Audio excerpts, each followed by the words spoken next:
Emily Longley was born in England in 1994 to Mark and Caroline Longley. 2 years later, her parents had another child, Emily's younger sister, Hannah. From early childhood, the girls were very close to each other. They lived in a loving and caring family. When Emily was 9 and Hannah was 7, the family moved to New Zealand. Auckland became their new home. When Emily fell in with the wrong crowd after emigrating to New Zealand, her middle-class parents sent her back to the UK to start a new life with her grandparents. In 2010, Emily flew to England to study at Brock and Hurst College. She wanted to get a business degree and dreamed of becoming a model. In England, she lived at her grandparents' house in Bournemouth. Bournemouth, adjacent to Poole in the west, is a town in the county of Dorset, a popular resort on the English Channel coast. When Emily moved to England, her sister Hannah was still at school, and her parents, Mark and Caroline, divorced but maintained a friendly relationship. Emily was a beautiful young woman who attracted much attention. One day, she met 20-year-old Elliot Turner. He made quite an impression on her. Gradually, their communication grew into a romantic relationship. In April 2011, Emily returned to New Zealand to visit her family, whom she had not seen for about 6 months. Her father met her at the airport. She ran up to him and hugged him tightly, saying she missed him very much. Emily had a very close relationship with her father, who loved her madly and missed her smile, laughter, and dirty jokes. The following day, the whole family went to Emily's favorite pizzeria. She told her parents that, apart from studying in college, she was engaged in modeling and made some incredible friends. She also mentioned the man she was dating, 20-year-old Elliot Turner. They had only been dating for a few months, and it seemed to her that she was too young for something serious. "I think I'm going to end it when I go back," she said. Emily spent the next few weeks hanging out with friends and family. She had a wonderful time. No one suspected they would soon lose her. When Emily's flight started boarding, it was hard for her to say goodbye to her family. However, Emily promised she would be back in 5 months. She wanted to see the matches of the Rugby World Cup, which was to begin on September 9th. While texting with her father a few days later, Emily informed him about breaking up with Elliot. But she did not go into details. Elliot behaved strangely after seeing the photos of Emily that she posted on social networks while in New Zealand. There were guys in these photos, and Elliot was very jealous. The son of a wealthy jeweler, Elliot Turner, was 20 years old, and his life seemed carefree. Turner was well known in the local bar and club scene in the Bournemouth and Poole areas, and was part of a gang of wealthy young men called the Firm. Called by his friends All Talk Turner because of his boasting, he met Emily in December 2010. The couple enjoyed the high life at the resort and often had fun until late at night. But Turner, who had a history of obsession with women, soon showed signs of jealousy. As a result, their relationship quickly escalated into violent arguments.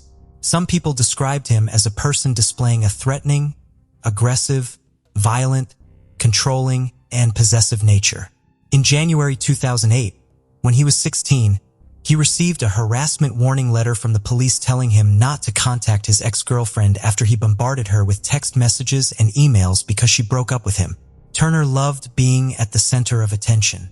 He didn't need to work for a living. His parents gave him everything he needed. He skillfully manipulated people, including his parents.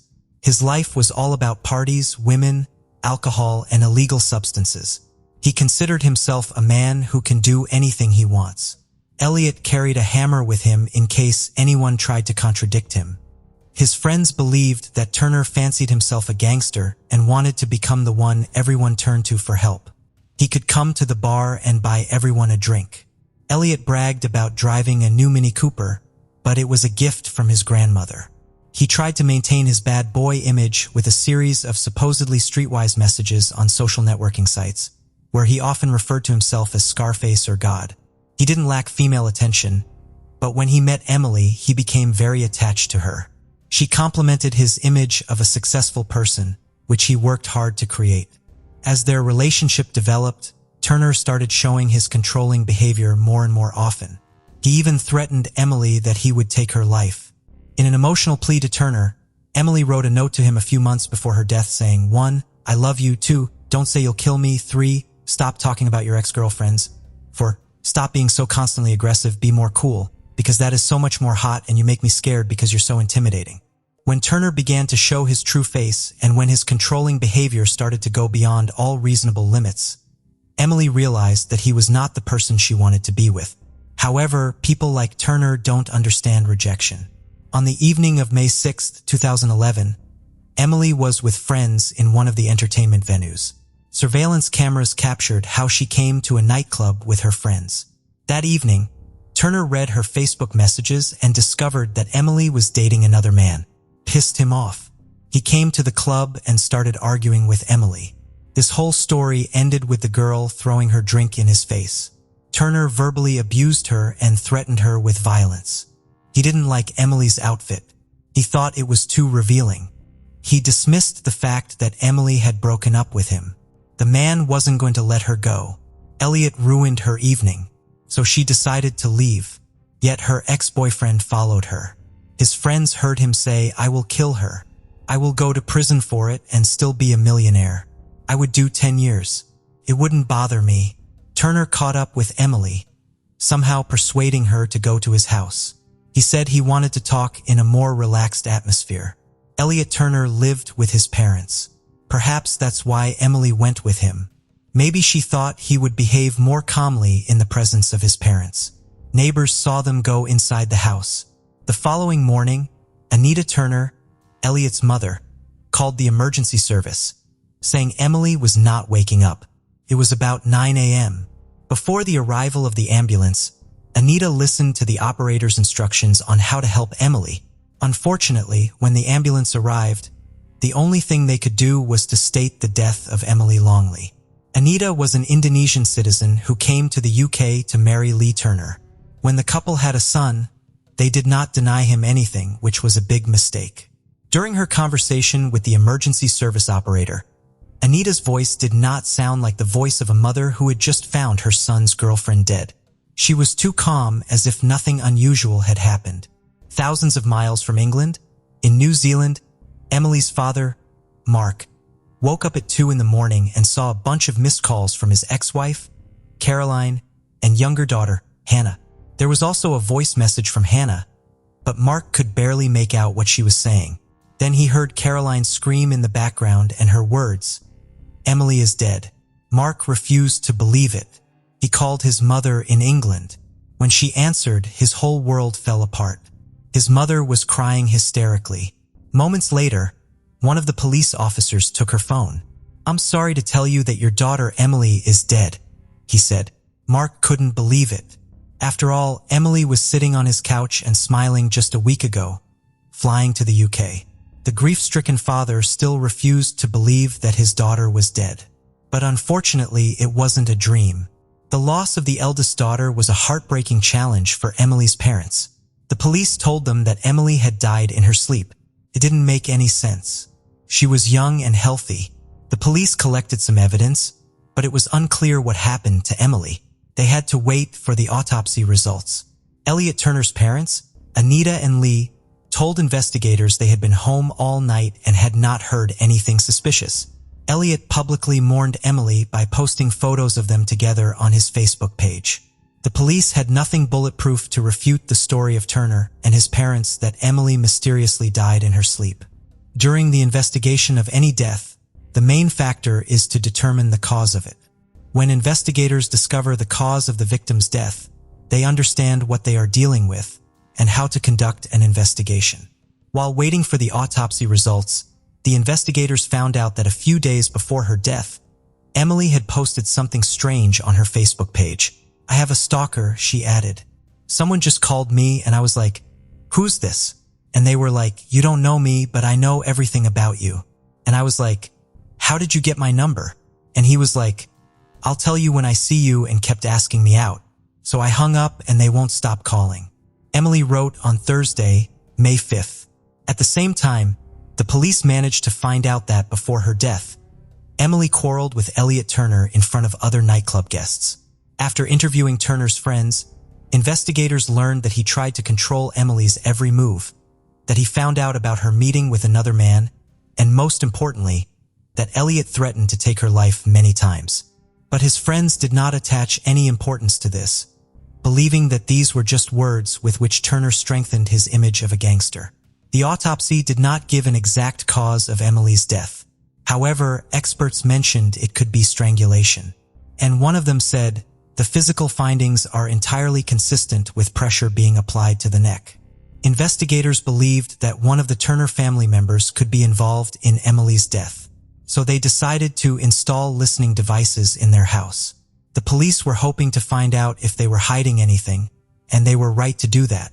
They heard Elliot instructing his mother on how to behave with the police and what she needed to say. His father, Lee Turner, seemed to be the only person who understood what he was doing was wrong. But eventually, he submitted to the will of his son and wife. While listening to the recordings, investigators also heard what happened to Emily Longley. Elliot Turner admitted that he caused her death. They arrested Elliot Turner a week after Emily's death. He, of course, denied his guilt. His lawyers tried to challenge the authenticity of those audio recordings. However, having studied all aspects of this case, the judge allowed the prosecution to use the recordings as evidence. Not knowing the police were listening, Elliot admitted that he felt angry every day and that no one had ever pissed him off as much as Emily. During the trial in May 2012, his lawyer stated that their client acted in self-defense. Elliot Turner said that the quarrel in his bedroom turned violent and he had to grab Emily by the neck. He said he didn't strangle her. He just found her dead in his bed the next morning. During the second day of the trial, Turner told the court that he was disgusted by his actions that night. Allegedly, after finding Emily dead, he wrote a letter to his mother saying how ashamed he was and that he was leaving for Spain. One can assume Elliot Turner was going to leave the country on the day of Emily's death, but changed his mind for some reason. When the police arrived at Turner's home after the 999 call, they saw packed bags. Elliot's passport was in his pocket. He admitted in court that he had threatened Emily and felt upset and deceived the night before her death after seeing false emails on her phone saying he had smashed her face into a table. When describing the fight they had before her death, he mentioned Emily started beating him with her hands and feet. He tried to calm her down before giving up and throwing her a 20-pound note for a cab. He said, "She just ignored me at first. Then 5 seconds later, she just went crazy. I had never seen Emily get to that point of rage. I didn't know what to do. She would not stop. I kept repeating myself, 'Stop it. Calm down.' At that point, I grabbed her by the neck using my right hand." Defense counsel Anthony Dunn asked, "Why did you do that?" Turner replied, "To stop her going nuts. I did not know what to do. My right hand made contact with her neck." When the defense counsel asked how hard he grabbed her, Turner replied, "I would not say very hard, but it was quite hard. I grabbed her and pushed her down onto the bed. I pressed down on her neck when she was in the lying down position." He said he held her there for 5 or 6 seconds, then let go and stormed out of the room. When asked if he intended to kill Emily, Turner replied, "No." He said he thought Emily had gone to sleep. Allegedly, he realized Emily was dead only when she did not wake up the following morning. In an interview with the Herald newspaper, Emily's father, Mark, spoke about how hard it was for him to lose his daughter. "Here is the thing about death, it sucks. It doesn't matter if it is your child, your partner, or your 99-year-old grandmother. It sucks that a person is there one day and not the next. Well, it is not something we can deal with easily. All anniversaries are hard. Birthdays are hard. Christmas is hard. Easter is also tough because it was the last time I really spent time with her," Mark Longley said. He said the heaviest part was that he would never see the woman she could have become. "I miss seeing the life she was denied unfold. We had a brief glimpse of the woman she was becoming, and I was so proud of her. I am her father, and of course I'm biased, but the world really was a better place with her in it. It was certainly a lot more fun." At the trial, they portrayed Elliot Turner as a spoiled, wealthy kid whose parents wanted to help him escape punishment. The court heard he was given the run of the family's home in the affluent Queen's Park area of Bournemouth, where he would hold parties for his middle-class friends.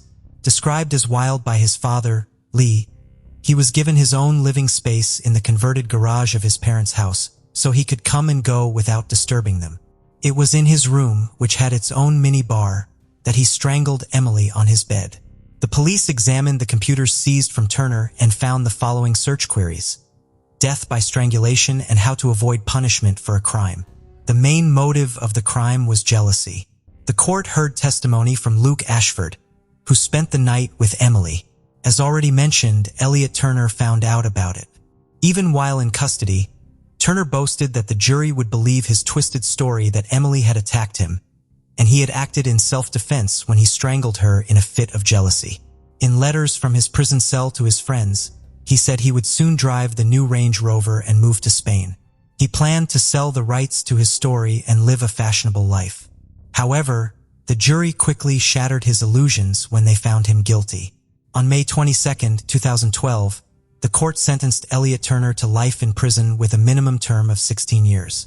Announcing the verdict, Mrs. Justice Dobbs described Turner as a man of striking arrogance.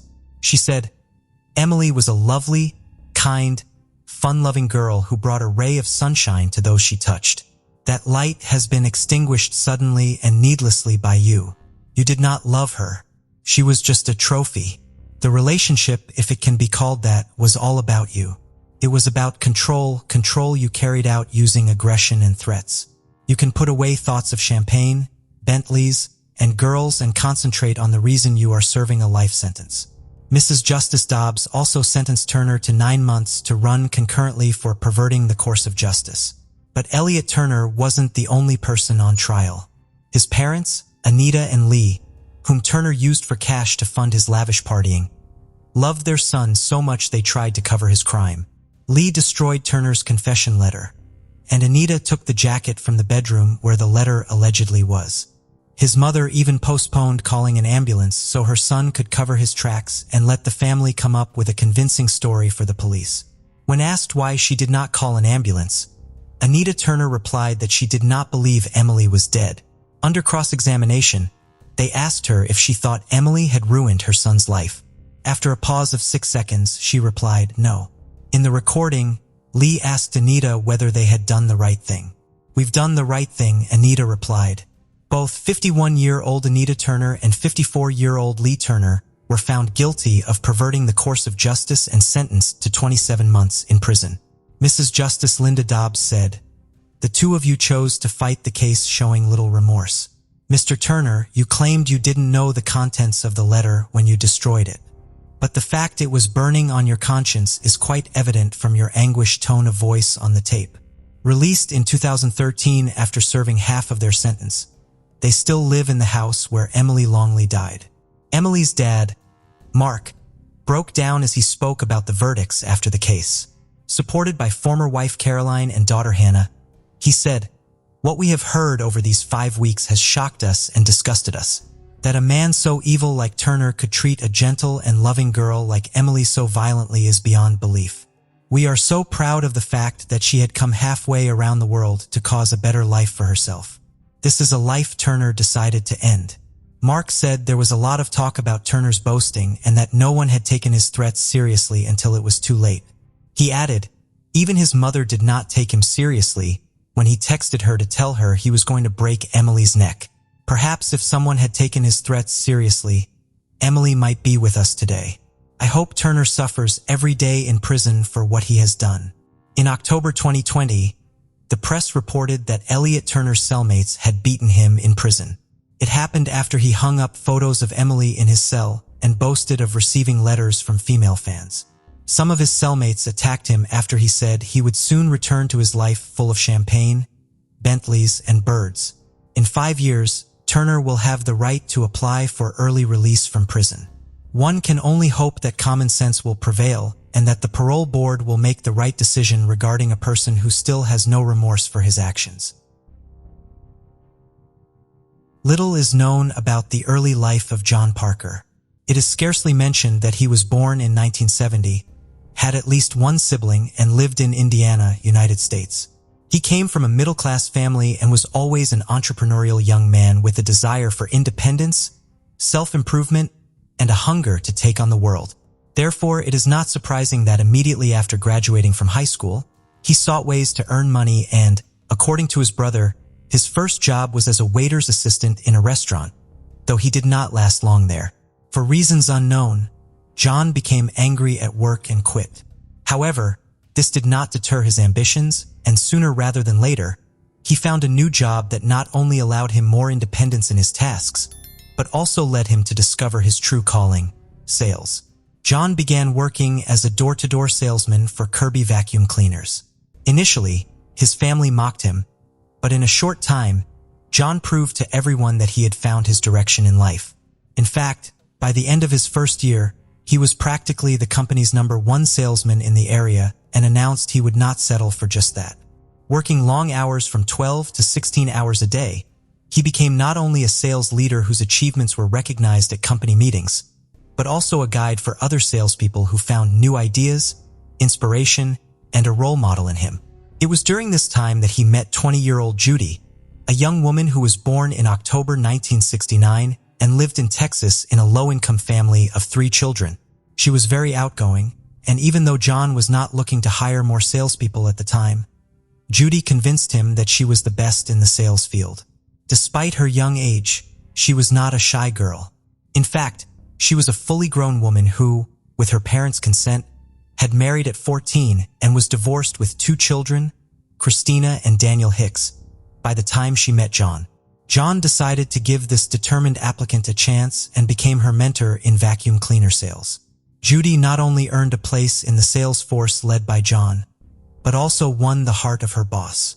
And sometime later, they embarked on a romantic relationship. John's life could not have been better. He had a well-earned reputation as an excellent salesman and trainer, and also had Judy's support in life and work. With these foundations, he decided to start his own business in Michigan, becoming a sales and service operator for Kirby vacuum cleaners. He also offered training sessions for salespeople, passing on his personal secret and the enthusiasm that had made him a star in the sector. His company was recognized as one of the top in the area, and John always highlighted that he had achieved this success thanks to Judy's support. In 1992, with his professional life resolved, the couple got married.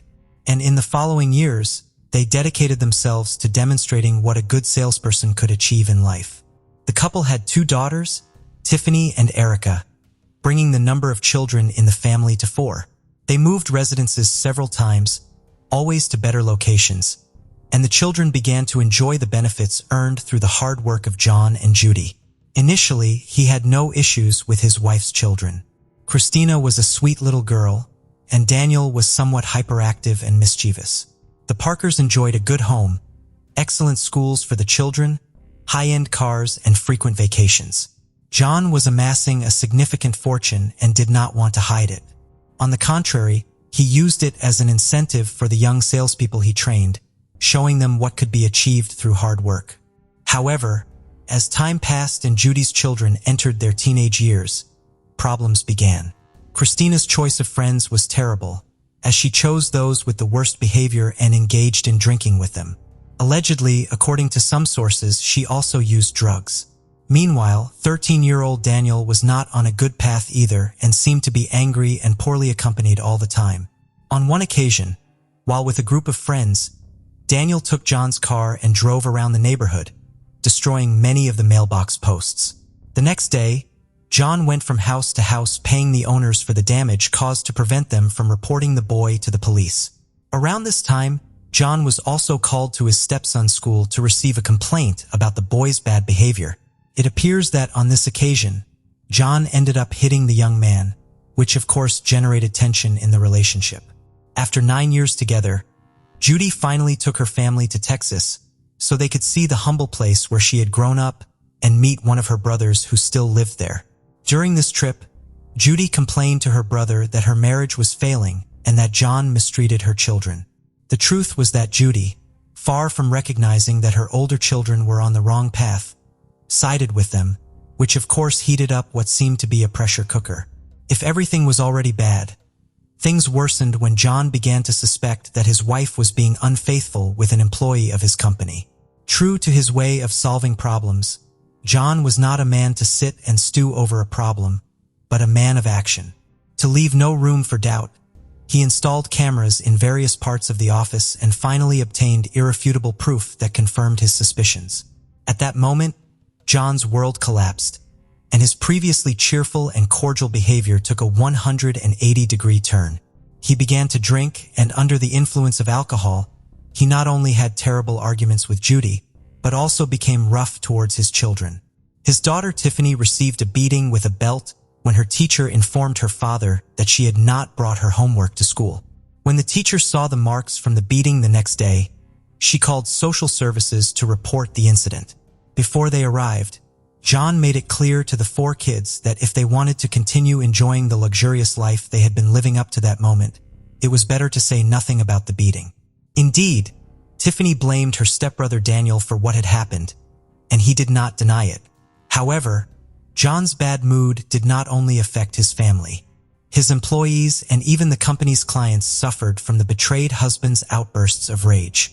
Seeking to put distance between his wife and her lover, he decided to move the family to an exclusive area in Crown Point, Indiana. Despite still being in love with Judy and hoping that by removing her from temptation, they could have a fresh start, things did not improve. While Judy began to improve her appearance by losing weight and changing her look, John let his beard grow, started smoking, his wardrobe was reduced to jeans, and he was constantly distracted. The business suffered as a result of his state, ending up almost bankrupt and having to sell his boat to stay afloat. Rumors circulated in the office that Judy was having an affair with Jeff, John's right-hand man. Though it was unclear if the rumors were true, they undoubtedly fueled more disagreements. At a certain point, Judy informed him that she had decided to divorce, but it would not be that simple. John felt that he had given everything to his wife, pulled her out of poverty, accepted her children, showered her with luxuries, and above all, loved her to the point of idolatry. With that same passion turned into resentment, he began to cut off all his wife's sources of money. He made it clear that if she left, she would leave with nothing, and his secret weapon was the recording of her infidelity with the office employee. This was the scenario at the beginning of 2003, and of course, the tensions between the couple affected the children, whose behavior went from bad to worse. Even Tiffany spent the holidays grounded because she and a friend had started a fire on school grounds.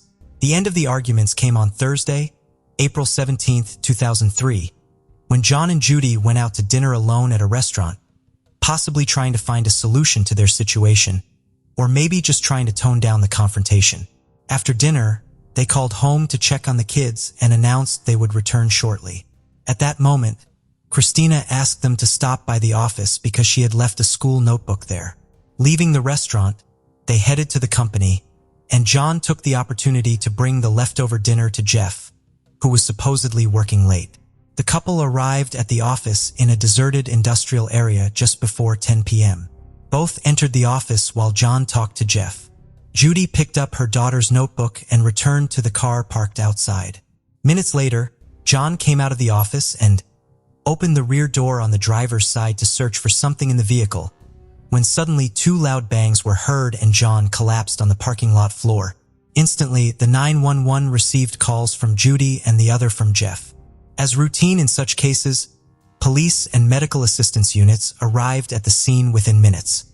Unfortunately, John, 33 years old, had been shot in the back of the head and was declared dead on the scene. Upon interrogating Judy, who was inside the car at the time of the incident, the woman could practically contribute nothing. She stated she was sitting there when her husband came out of the office, opened the back door on the driver's side, and immediately heard two detonations. Judy recounted that her reaction to hearing the shots was to hide, protecting herself with the seat.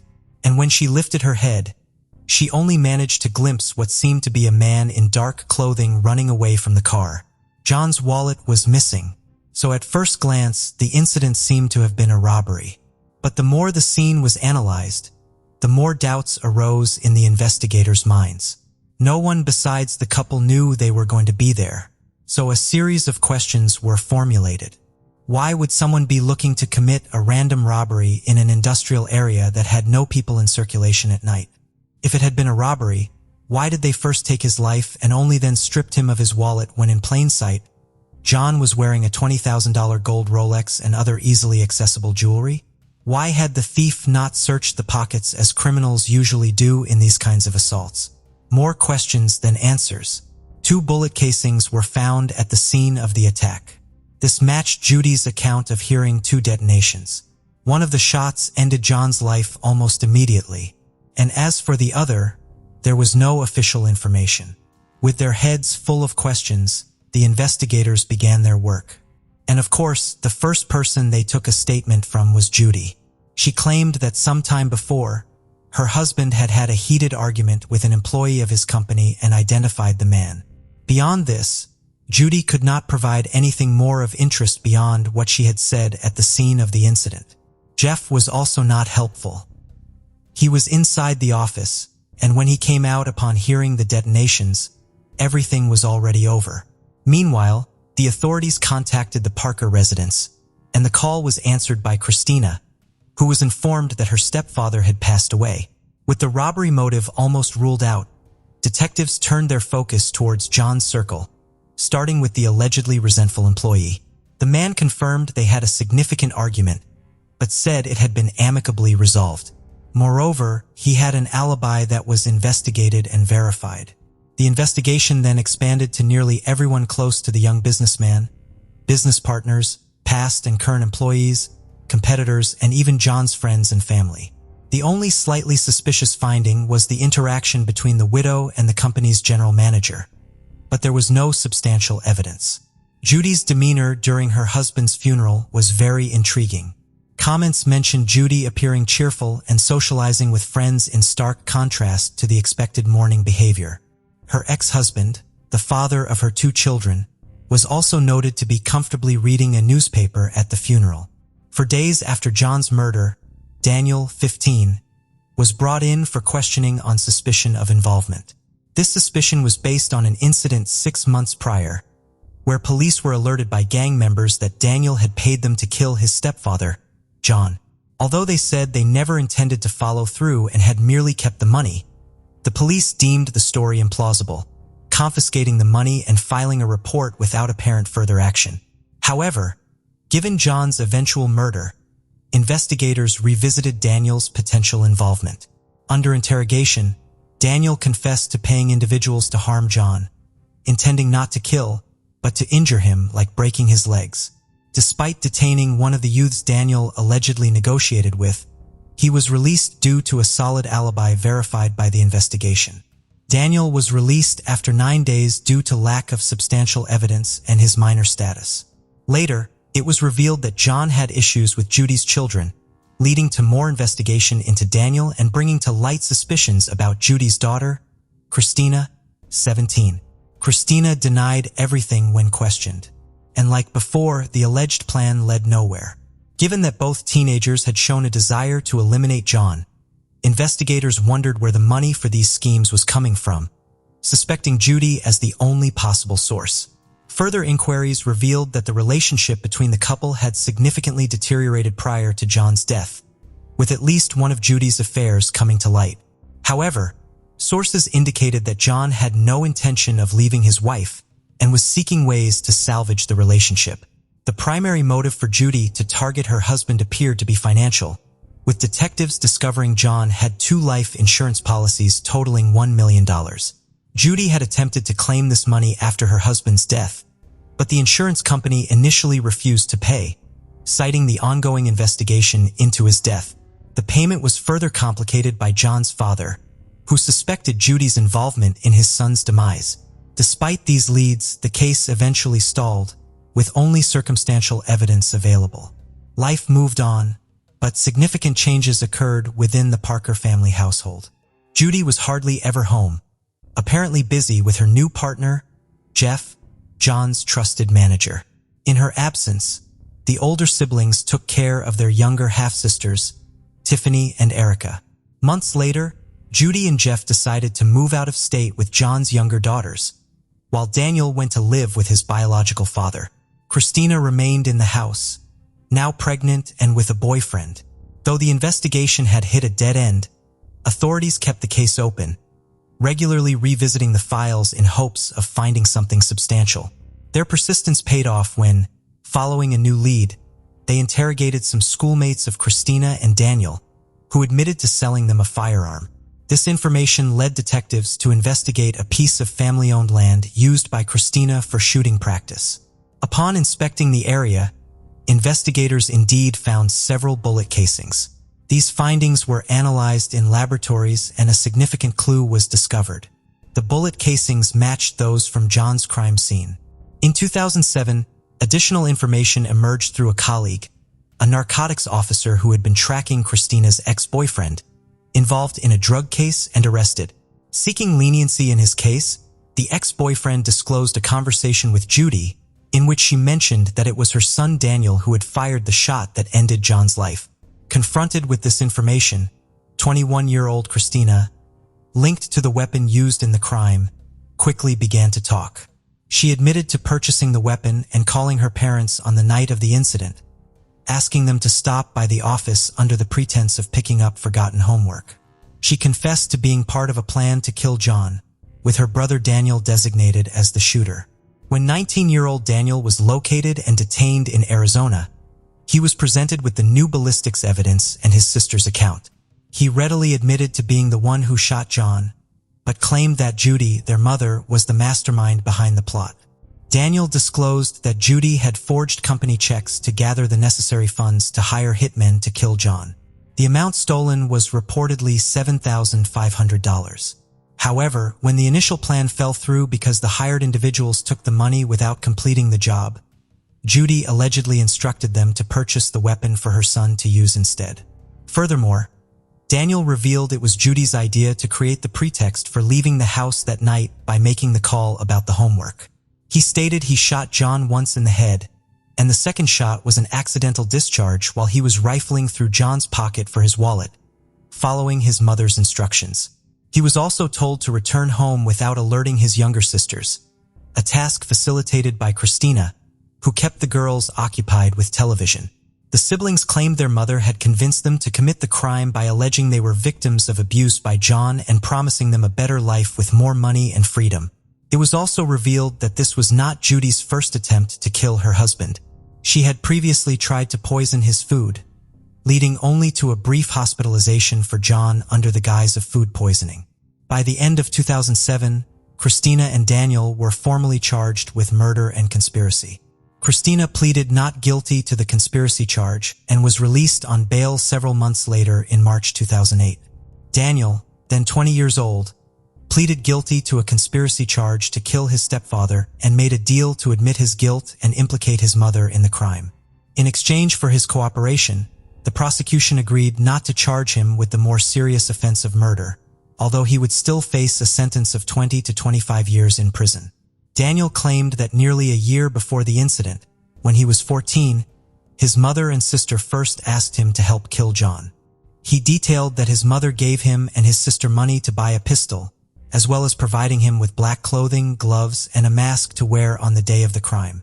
She also instructed him on what to do to carry out the grim task, including taking a thorough shower upon returning home to eliminate any traces of gunpowder. Ultimately, Judy took responsibility for disposing of the weapon, the clothes worn during the crime, and her husband's wallet. Facing the inevitable in July 2009, 6 years after her husband's death, Judy surrendered to the authorities and agreed to plead guilty to conspiracy to commit murder, acknowledging her role in planning, executing, and covering up the crime. The prosecution requested that she be sentenced to life imprisonment with a minimum of 28 years and a maximum of 35 years. Judy, nearing 40, was sentenced to 33 years in prison in late August 2009. The following month, Daniel was sentenced to 23 years. And in early October, Christina, who eventually pleaded guilty to aiding a criminal, received a 5-year sentence. Press reports indicate that Daniel was released in 2017 after participating in a community transition court program and chose to live a low-profile life thereafter. Christina served 4 years of her sentence and was released in 2013, but tragically, she died from a drug overdose shortly after her release. This case is marked by greed. Despite Judy's difficult early life and later success, her insatiable desire for more led her to commit heinous crimes. Sadly, her actions not only destroyed a successful entrepreneur, but also profoundly impacted her 4 children, leading 2 to prison and leaving the younger ones without their father and mother. The case of Jordan Worth, a sadist with an angelic face. Statistics on victims of domestic violence are not just difficult to keep, but virtually impossible because many people simply do not seek help, not wanting to make a fool of themselves, so to speak. Sometimes people endure years of abuse, beatings, and humiliation, and some facts are revealed only when the irreparable happens. Simply put, these statistics are often based on dead bodies. The case of a young English woman named Jordan Worth made headlines across the country in 2018 and was in many ways, if not unique, then at least special. First, this fragile person with an angelic appearance destroyed the stereotype that cruel tyrants and abusers in relationships are men because they are trivially stronger physically. And secondly, she became the first woman in British history to receive a real prison sentence for domestic violence and coercive control because previously on such charges, only men were imprisoned. Fortunately, tragedy was avoided in this story, but the very fact that a young woman and mother of 2 children almost tortured to death, the father of her heirs, causes at the very least bewilderment. And now let's understand how in principle such a situation could develop and why Worth's chosen one. Alex Skeel tolerated inhuman treatment for so long and did not go to the police, even when his life was in real danger. Before he met Jordan Worth, Alexander was born in 1995, August 17th, in a town called Kingston upon Hull in a fairly well-to-do, friendly, and loving family. He and his twin brother were welcome and long-awaited children, but they were born much earlier than expected, because of which doctors seriously feared for them and did not make any prognosis. Spent the first months of their lives in the hospital in special chambers for premature babies with critically low body weight. But thanks to the efforts of experienced doctors, the children soon recovered. True, Alexander's brother gained weight faster, and by the first birthday, he had practically no traces and consequences of prematurity. Alex himself turned out to be weaker. Moreover, he suffered from excessive accumulation of fluid in the brain, hydrocephalus, because of which he received a disability. Nevertheless, Alexander's health problems from birth did not affect his intellectual development, and physically, he was not much different from his peers, and even actively engaged in sports at school. Spouses Skeel adored their sons, from infancy surrounded them with love and care, as well as spared no effort and money to give them a good education and provide a better life. After graduating from high school, both brothers entered the prestigious Bedford College, where they continued their studies. Alexander was smart enough, had an attractive appearance, tried to regularly attend the gym, and in general enjoyed success with the opposite sex, except that unlike his brother, who willingly went on dates and had affairs, he was quite shy and more focused on his studies. A love at first sight. It was in college that Alex met a young beauty named Jordan Worth. The girl was his age. She grew up in a wealthy family, and from a young age she knew almost nothing to refuse. She dressed beautifully and expensively, carefully watched her appearance, and led an active social life. Jordan was considered one of the most popular girls in college, which tried to court many guys. In addition, she, in parallel with her studies, worked as a volunteer, raising funds and organizing assistance to local shelters for homeless animals, as well as starving children in Africa. Worth was even repeatedly recognized for her efforts and for trying to make the world a better place.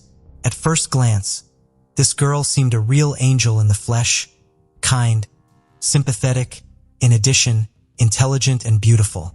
Alexander fell in love with her at first sight, but at first thought that bright and popular Jordan will not even pay attention to him.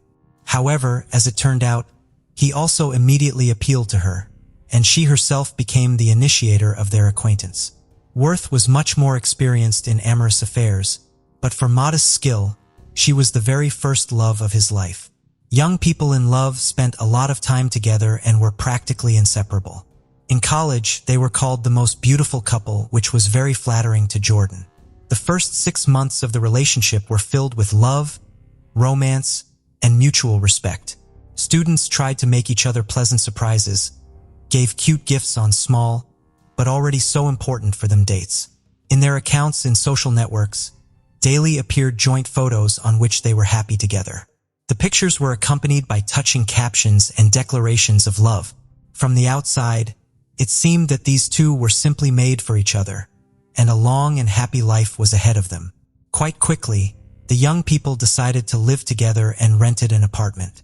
Since they were both still students, significant financial assistance was provided by their parents, who, by the way, were not against the relationship of the couple. Jordan even liked Alexander's parents because she seemed to be a serious girl, planned to become a teacher of art history, and in general made a positive impression on others. However, time passed and Worth's behavior began to change. It all started with increased control, which increased with each month of their life together. Woman demanded from her young man to report to her every step, unapologetically checked his personal correspondence in the phone, email, as well as social networks, arranged wild scenes of jealousy literally in the same place and without any reason. Alexander tried not to pay attention to this because he was in love and such behavior of his passions did not bother him too much. Even when the beloved began to choose his own clothes, forcing him to wear only what she buys, the guy wrote it off as care on her part. Soon, the woman began to limit the circle of socialization of her boyfriend. Jordan herself chose with whom and when he can see and with whom he can no longer keep in touch.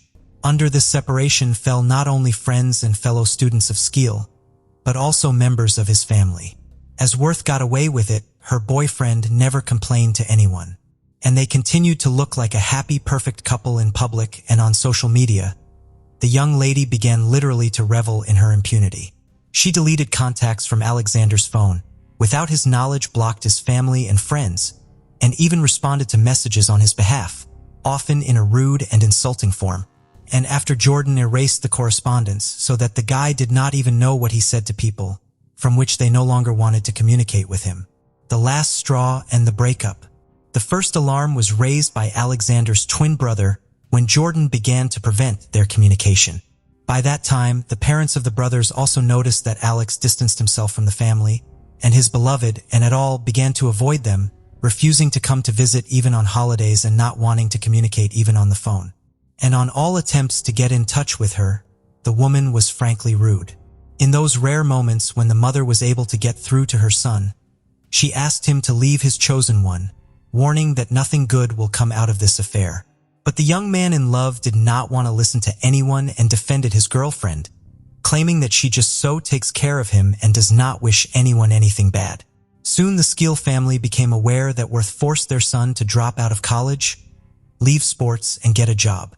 At the same time, the woman took away from her lover all the money he earned and spent it on his own needs and entertainment. Then the parents again made an attempt to talk to their son and convince him to leave Jordan, but their efforts were again unsuccessful. In 2013, during the celebration of his adulthood, committed a disgusting act, which she got away with. On that day, she and her friends celebrated the solemn event in a country hotel. And at some point, closer to the night, when the guests have already begun to disperse, the woman, without saying anything to anyone, simply disappeared. Alexander literally went crazy trying to find his beloved and worried that something might have happened to her. She returned to their room in the morning, being in a state of strong alcoholic intoxication. And when the guy tried to find out where she was, she just attacked him with fists and insults and then laughed and said that she was going to report to him. 2 months later, while celebrating Alexander's own 18th birthday, Jordan got into a fight in front of her boyfriend's family and friends. She beat up a 15-year-old girl neighbor, whom the Skill family knew well and had invited to the family party. Worth thought the woman was talking too sweetly to Alex, so she attacked her, pulling her hair and scratching her face. Jordan was barely calmed down, but it was clear to everyone what she was really like. After that, parents and brother insisted that Alexander broke up with the girl, who behaved so aggressively and inadequately. Surprisingly, but the guy listened to them for the first time and agreed that his chosen one overreacted. The same evening he talked to her and said that he would not return to their apartment, but would stay to live in his parents' house. The reunion and the birth of their shared children. It's been almost 6 months since the couple broke up. Alex returned to his studies but continued to work. He almost no longer thought about Jordan, when on the eve of New Year's Eve, 2014, she unexpectedly called and informed him that she was pregnant and in the spring they would become parents. was surprised and delighted with such news, and the woman apologized to him and said that she had not informed him earlier because she was sure that he did not want to see her anymore. The parents of the guy, having learned that they will soon have a grandchild, also melted and themselves offered the woman to move into their house. Worth agreed and moved into the Skeel family home. She officially married the father of her child, and 3 months later, she and Alexander had a common son, William. The young parents and grandparents were unspeakably happy, and until about mid-fall 2014, they lived amicably and quietly. It was a short period when Jordan really cared about her chosen one, tried in every possible way to please him, and fell in love with the guy anew. When William was 6 months old, it turned out that the girl was pregnant again. At this time, she again became capricious and hysterical and demanded from Alexander that they immediately move out of his parents' house. Such behavior on raging hormones, but agreed to rent them housing in the city, where they soon moved. In the summer of 2015, the couple had a second common child, a girl to whom they gave the name Alice. Alexander was absolutely happy and literally carried his wife and children in his arms. But Jordan, finally convinced that the chosen one will not go anywhere from her now, showed the darkest corners of her soul. The turning point. Worth again forbade her husband to communicate with his family and did not let his parents see their grandchildren. At the same time, the woman willingly accepted from them financial assistance and sometimes even made Alex himself to ask his parents for money. In just a few months, she completely subjugated his will, breaking him psychologically, and took his life under her total control.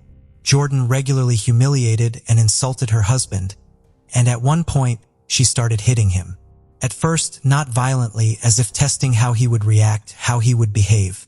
And when the woman realized that her husband would tolerate everything, would not tell anyone, and nothing would happen to her for this, she gave free rein to her cruelty, displaying sophisticated, sadistic tendencies towards him.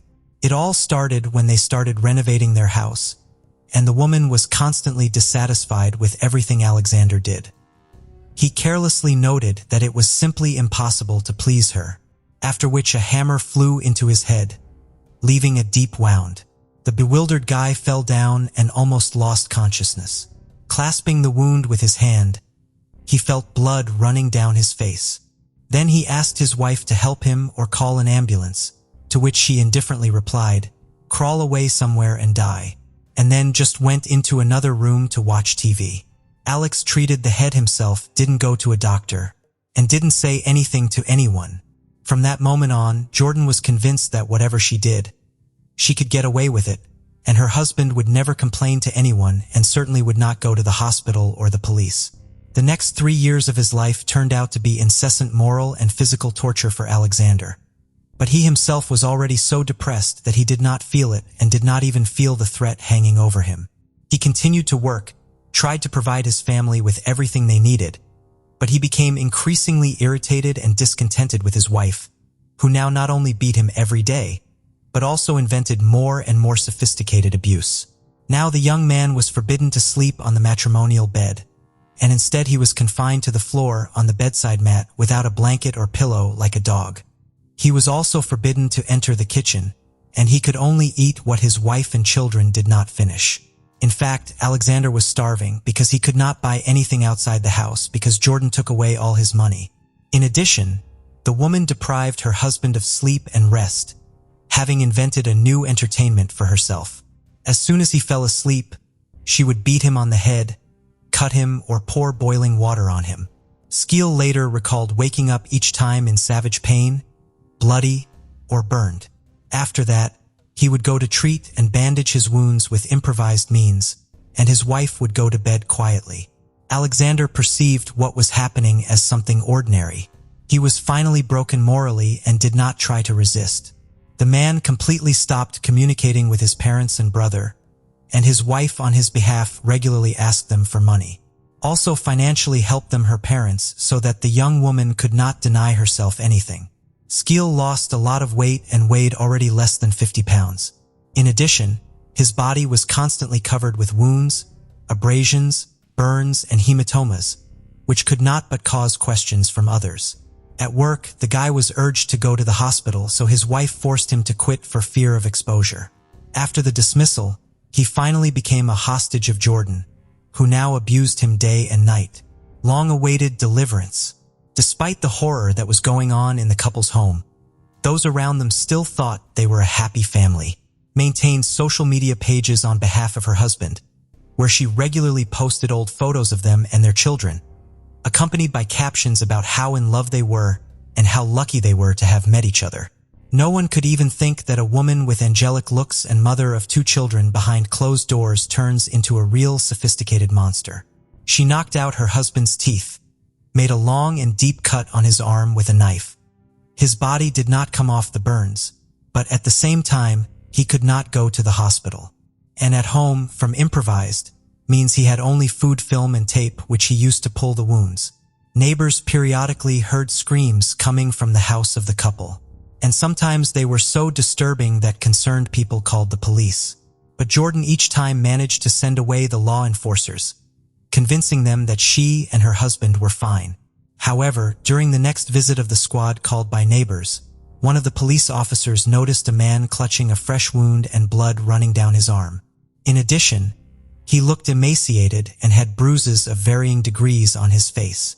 The girl tried to convince the officer that her husband was mentally unstable and sometimes self-mutilated. But this time, the police called the paramedics and Alex was sent to the hospital. The doctors were literally shocked at the condition in which the young man was admitted. There was virtually no life on him, and his arm was so badly damaged that he was in danger of amputation. Alexander's body was covered with 2nd and 3rd degree burns.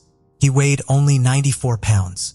The ligaments of his shoulder were damaged from blows inflicted with a screwdriver, and there was a deep cut on his forearm, not counting the knocked out teeth and numerous hematomas. At that time, Jordan burst into the hospital, demanding that her husband be handed over to her and assuring her that nothing terrible had happened to him and that he had done all the damage to himself. However, no one believed the distraught woman, and it was decided to take her to the station for questioning. Fair punishment. At first, Worth denied everything and stuck to the original version that her husband was self-harming. But when Alexander's parents arrived at the station, having visited their son in the hospital, the woman changed her face and began to describe in detail all the things she had done to her husband. She said she had trained him like a dog and he wouldn't get away from her. At the same time, Jordan insisted that her husband provoked her to be violent because he was allegedly cheating on her and pissing her off on purpose. She also continued to claim that he was mentally ill and had a tendency to self-injure. Naturally, all these testimonies categorically refuted the parents of the guy, but he himself did not immediately decide to testify against his wife. Only after undergoing a course of treatment and working with a psychologist, Alexander finally dared to talk about all the horrors that he had experienced in his own home in recent years. However, was sure that she would face at most an administrative penalty, so she was not too worried about the upcoming trial.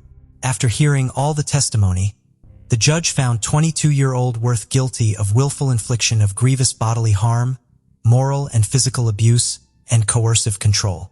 She was sentenced to 7.5 years in prison. Even having 2 young children was not a mitigating factor for the sadist. Jordan was shocked by this sentence, and the case itself was unprecedented for the UK. The children were left in the care of their father and grandparents while their mother served her sentence. Alexander, having fully recovered from years of torture, became involved in community work, and is now actively helping victims of domestic violence himself. On July 4, 2023, Jordan, having served 5 years of her 7 and 1 year sentence, was released on parole. However, the woman is forbidden to approach her former spouse and see their joint children. She is reportedly engaged to a bricklayer named Adam Steeth and is preparing to become a mother for the 3rd time. It was in May 2002 in Australia, specifically in New South Wales, that Jamie and his wife Peta welcomed their firstborn. The arrival of their daughter was a source of immense joy, not only for her parents, but also for her maternal grandmother, who was immediately captivated by the little girl's beautiful blue eyes. Her warm smile radiated happiness, enchanting everyone around her. The kids had a privileged childhood setting along those idyllic coasts with their mild temperatures, where the locals knew each other well. Indeed, Jamie and Peta had earned the esteem of their community, and by extension, Lily also became very beloved. Later, the family welcomed their second and final child, whom they named Max. Jamie worked as the water polo coach at a girls' school in the economic and business heart of Sydney. It was there that Lily pursued her studies. Throughout her time at school, she proved to be an outgoing girl with lots of friends. Lily was an exceptional student who enjoyed helping her peers with less academic dedication. This virtue, coupled with her good nature, won her the affection of many. As her younger brother grew up, the young girl also dedicated herself with patience and care to helping him overcome difficulties. Always brimming with energy, she was keen to learn swimming and later, following in her father's footsteps, took up water polo, becoming an accomplished player. By the time she reached high school, she was recognized by all as one of the school's top students. Between her academic commitments and her numerous extracurricular activities, her teachers always saw her versatility and high level of achievement. These values were evident when the young girl not only joined the school's theater group, but also enrolled in dance classes. In reality, her dream was to excel in both disciplines, and she soon achieved this goal. It quickly became apparent that her performances blended dramatic expressiveness with the physical grace of dance. Knowing she possessed this talent, Lily prepared to participate in a festival. At this event, contestants had the opportunity to showcase their skills to the public and compete in various categories ranging from theater and dance to other artistic representations. Moreover, constructive feedback from qualified judges could help them improve their standards and also promote musical sponsorship within the community. Lily decided to perform a monologue from Macbeth, William Shakespeare's famous play, infusing it with her unique style. Instead of relying solely on dialogue and facial expression, she sought to convey the emotional journey of the main character through movement. The result was a harmonious combination that captivated the jury and earned her second place in the theatrical category. In the sporting arena, the talented young woman also earned amazing rewards, becoming the swimming champion in the under-17 category. As expected, Jamie and Peta were bursting with pride. For them, every achievement of their daughter was a cause for celebration.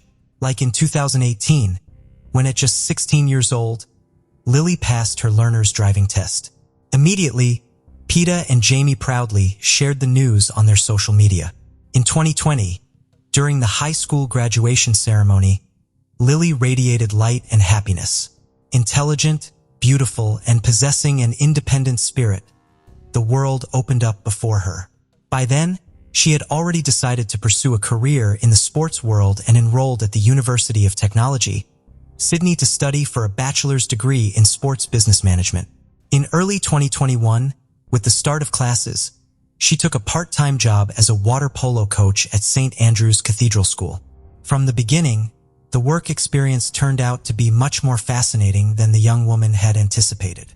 With her vibrant personality, she managed to transform the classes into a unique, fun space, winning over her students' affection. Her age also played in her favor, making her closer to the group, and everyone felt as if they had known her forever. Part of Lily's charm as a teacher was taking the time for details. For example, she wrote cards for each student, focusing on their personalities, beauty, and individual talents. It was there that Lily met Paul, the coach and sports assistant at the school. Born in 1999 in the Netherlands, Paul was the only child of a couple with a privileged economic position. The family moved to Australia in 2015 when the father was transferred to Sydney for work reasons. Once there, Paul enrolled in St. Andrew's Cathedral School, where he joined the cricket team. Over time, after earning the respect and admiration of his peers, he was appointed captain.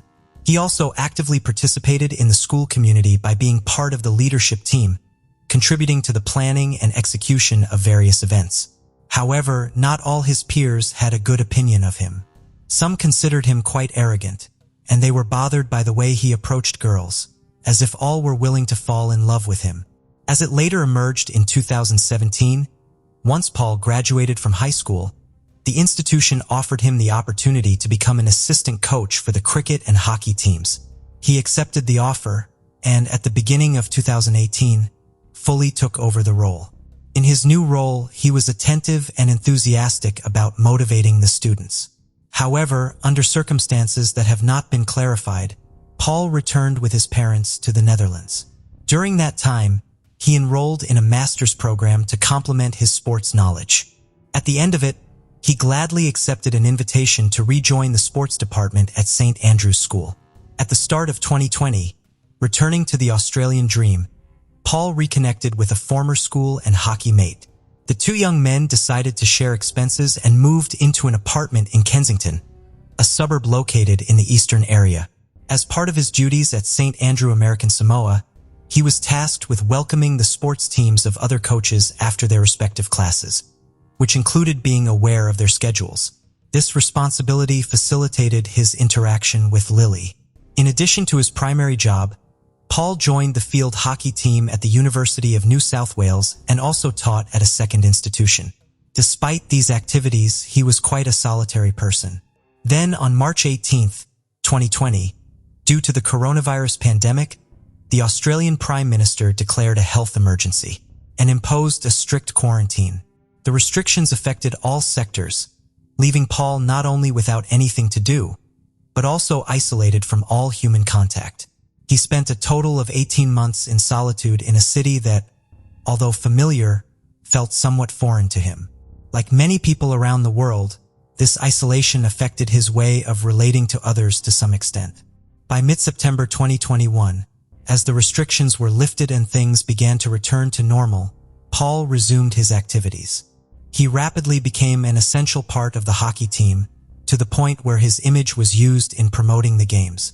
Amid this period of openness, he had already shown a particular interest in Lily, with intentions that clearly went beyond mere friendship.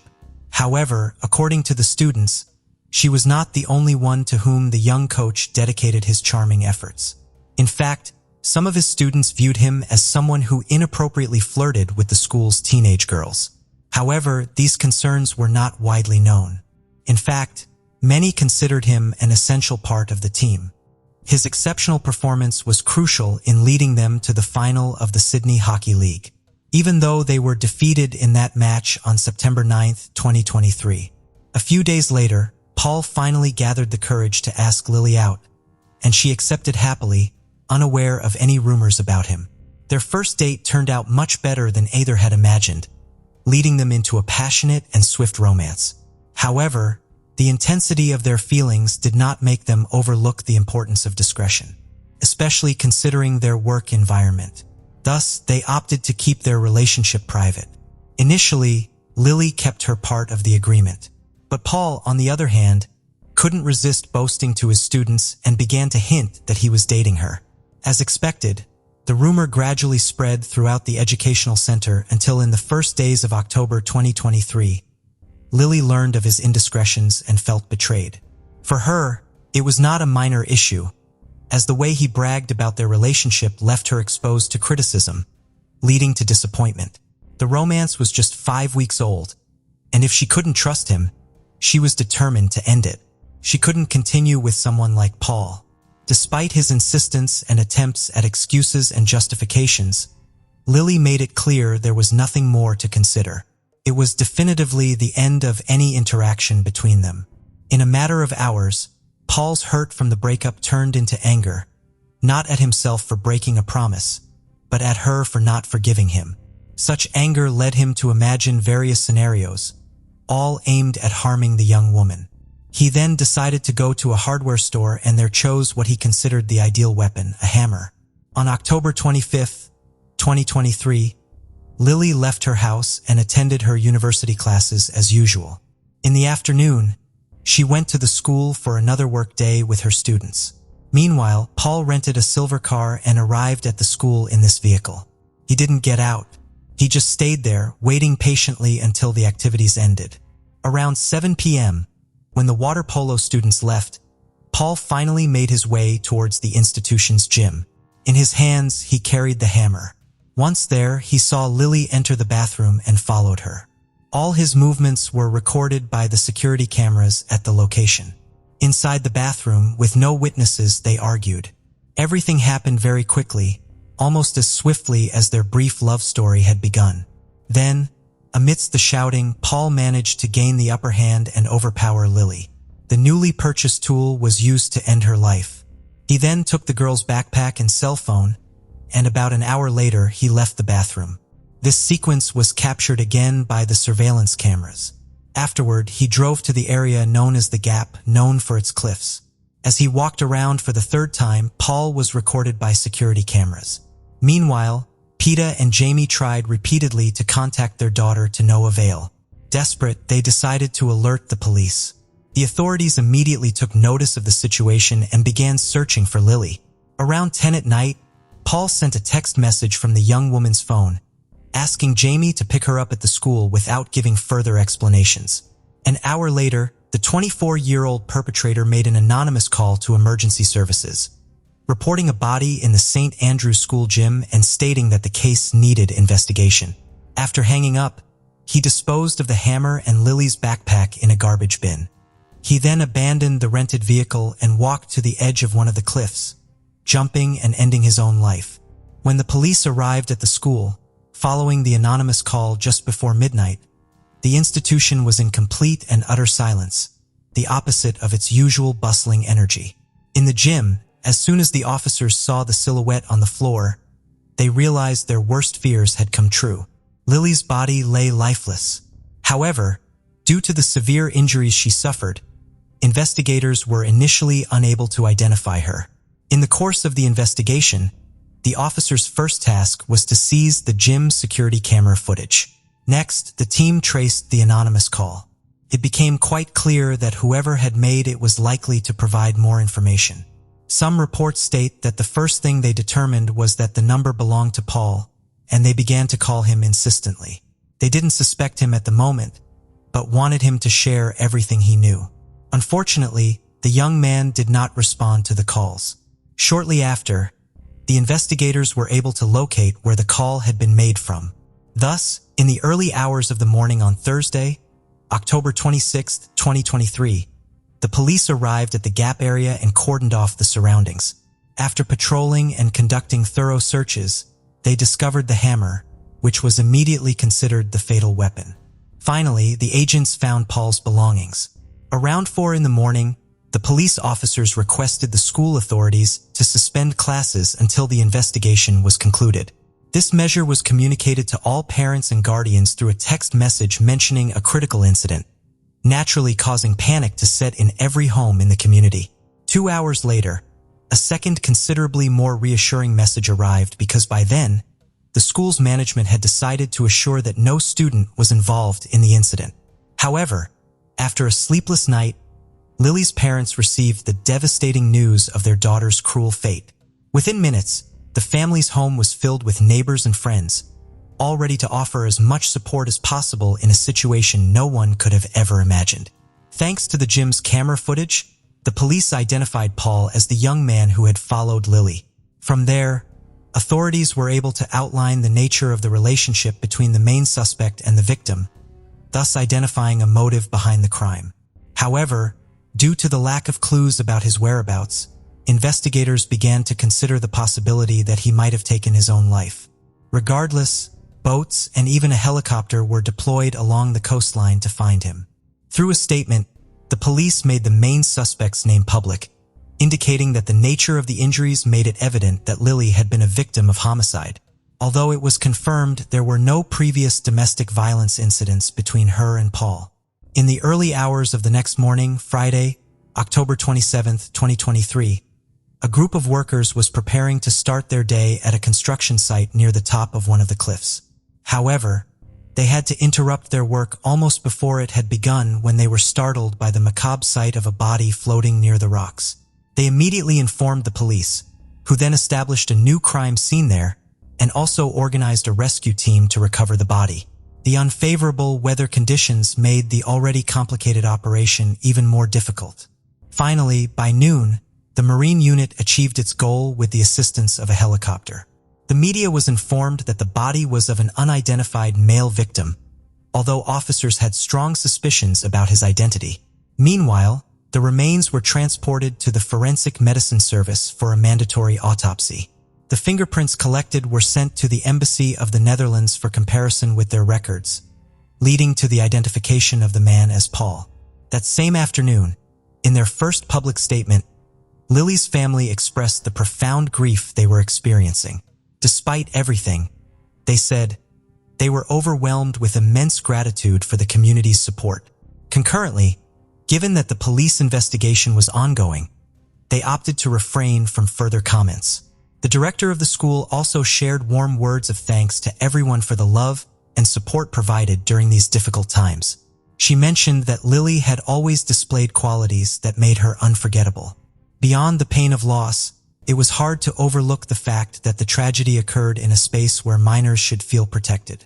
Aware of this, the school sent a letter to parents assuring them that, in the words of the police, the crime was unforeseeable. In response to the events, access to the gym was restricted for students, while the library was transformed into a walk-in psychological counseling center for students needing specialist help to cope with the impact. Amid the case's impact, a renowned local media outlet contacted a criminal psychologist and expert in criminal cases for an interview to help the public understand the dimensions of the occurred events.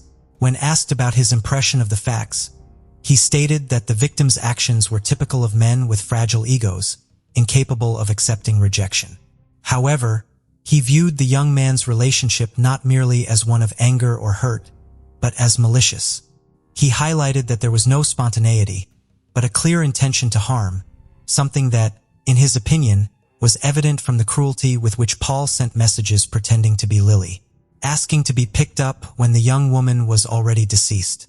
Overall, for the expert, Paul's was a narcissistic profile with psychopathic tendencies.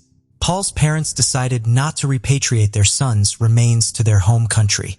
Instead, they opted to cremate him and scatter his ashes on a Sydney beach. Lily's funeral took place on November 17, 2023. The more than 500 attendees were asked to wear bright colors and bring flowers, as Lily would have liked. Perhaps the most emotional moment of the day was when Jamie spoke heartfelt words for his beloved daughter and to all those who had gathered in her name. Although it took Lily's grandmother some time to express her feelings, she eventually encapsulated her thoughts about her granddaughter magnificently. She said Lily's brief life was enough to make a difference in many lives. Jordan chased Zara for about half a mile with a shadow of persistence and evil. Zara, unaware of the danger, continued on her way without suspecting that evil was already approaching. Suddenly he appeared out of the darkness like a ghost, grabbed her by the neck with one hand and covered her mouth with the other so that the girl would not scream. He blocked her breathing and then dragged her into the thicket of the forest where darkness and inhumanity awaited the victim. There, a forgotten corner of the world, hell descended on Zara.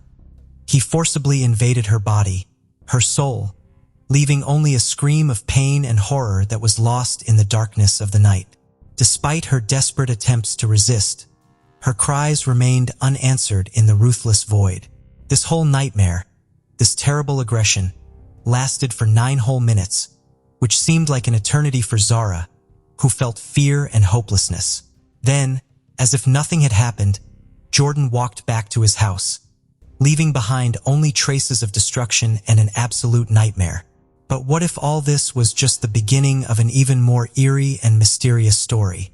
What if the hidden truth about what happened that terrible night turned out to be more confusing and dark than it seemed at first glance?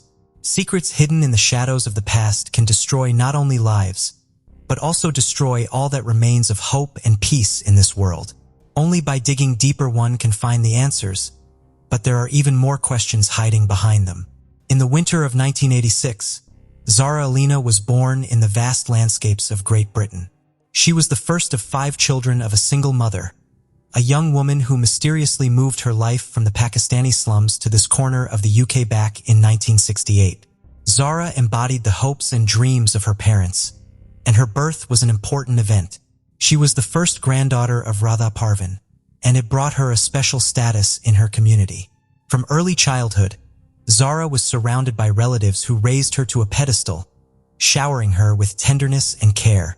She grew up surrounded by numerous generations, studying at a unique school of life where the rules were written in blood and betrayal. Despite their lack of finances, Zara's parents invested everything in their daughter's education, believing that she would be able to find everything she needed for a successful life. Their dreams were strong, their hopes were stronger, but in this world of dark streets and hidden ambitions, Zara's life was in danger, hanging over her like a dark cloud. From early childhood, the fire of passion and hunger for life burned in Zara's heart. She dived into the world of tap dancing, where every movement, like a note in a symphony of passion, gave birth to beauty and harmony.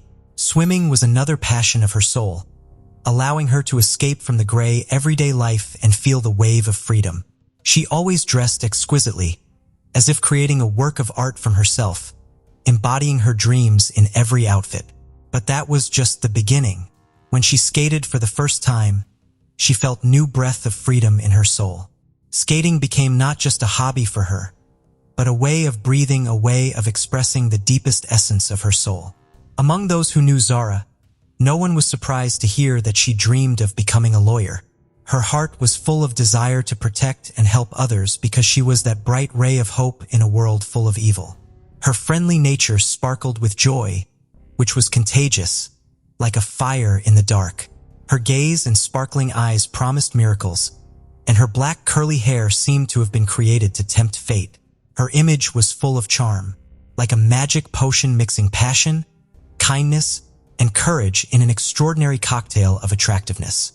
Already in her teens, she had the opportunity to travel around England and visit museums and galleries. She showed big interest in art and culture. These trips became an indicator of how independent she was. Later, trips to the rest of Europe followed.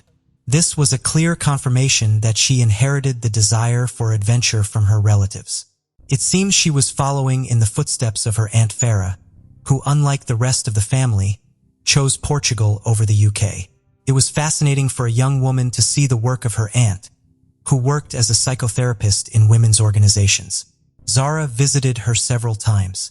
After graduating from high school, her aspirations began to be realized when she got in the University of Westminster. Since then, she worked hard to achieve her goals while taking care of her mother and grandmother at the same time. Her tiny figure was full of a passionate soul and unstoppable energy. Her sense of justice and equality was not limited to the walls of the lecture hall. On the contrary, the generous and caring Zara supported refugees fleeing violence and sought to give a voice to those who had less power. She also participated in volunteer work in community canteens to help the homeless. In general, she had a special habit of noticing the needs of others and always including them in her schedule. Zara was an easygoing girl. Her Aunt Smira Naz lived nearby, and she often visited her several times a week. While preparing for the exams, she asked her aunt to help her to study, but they always ended up laughing. Zara left a trail of joy behind her everywhere she went, as those who knew her at that time claimed. In addition, she was hardworking, covered all her expenses, and helped her family. She worked at a local clothing store and knew everyone in the area, from teenagers to the elderly. She always greeted everyone with kindness and was willing to help if necessary. The young girl could talk for hours, but it did not affect her ability to listen carefully to others. Her generosity extended to all living creatures, and she especially loved cats. Sometimes she spent her own money to take stray cats to the vet, take care of them at home, or persuade neighbors to take them in. Her friend Sanji Naira described her as radiant and believed that her main gift was the ability to share optimism. When Sanji was in a bad mood, he turned to her for help.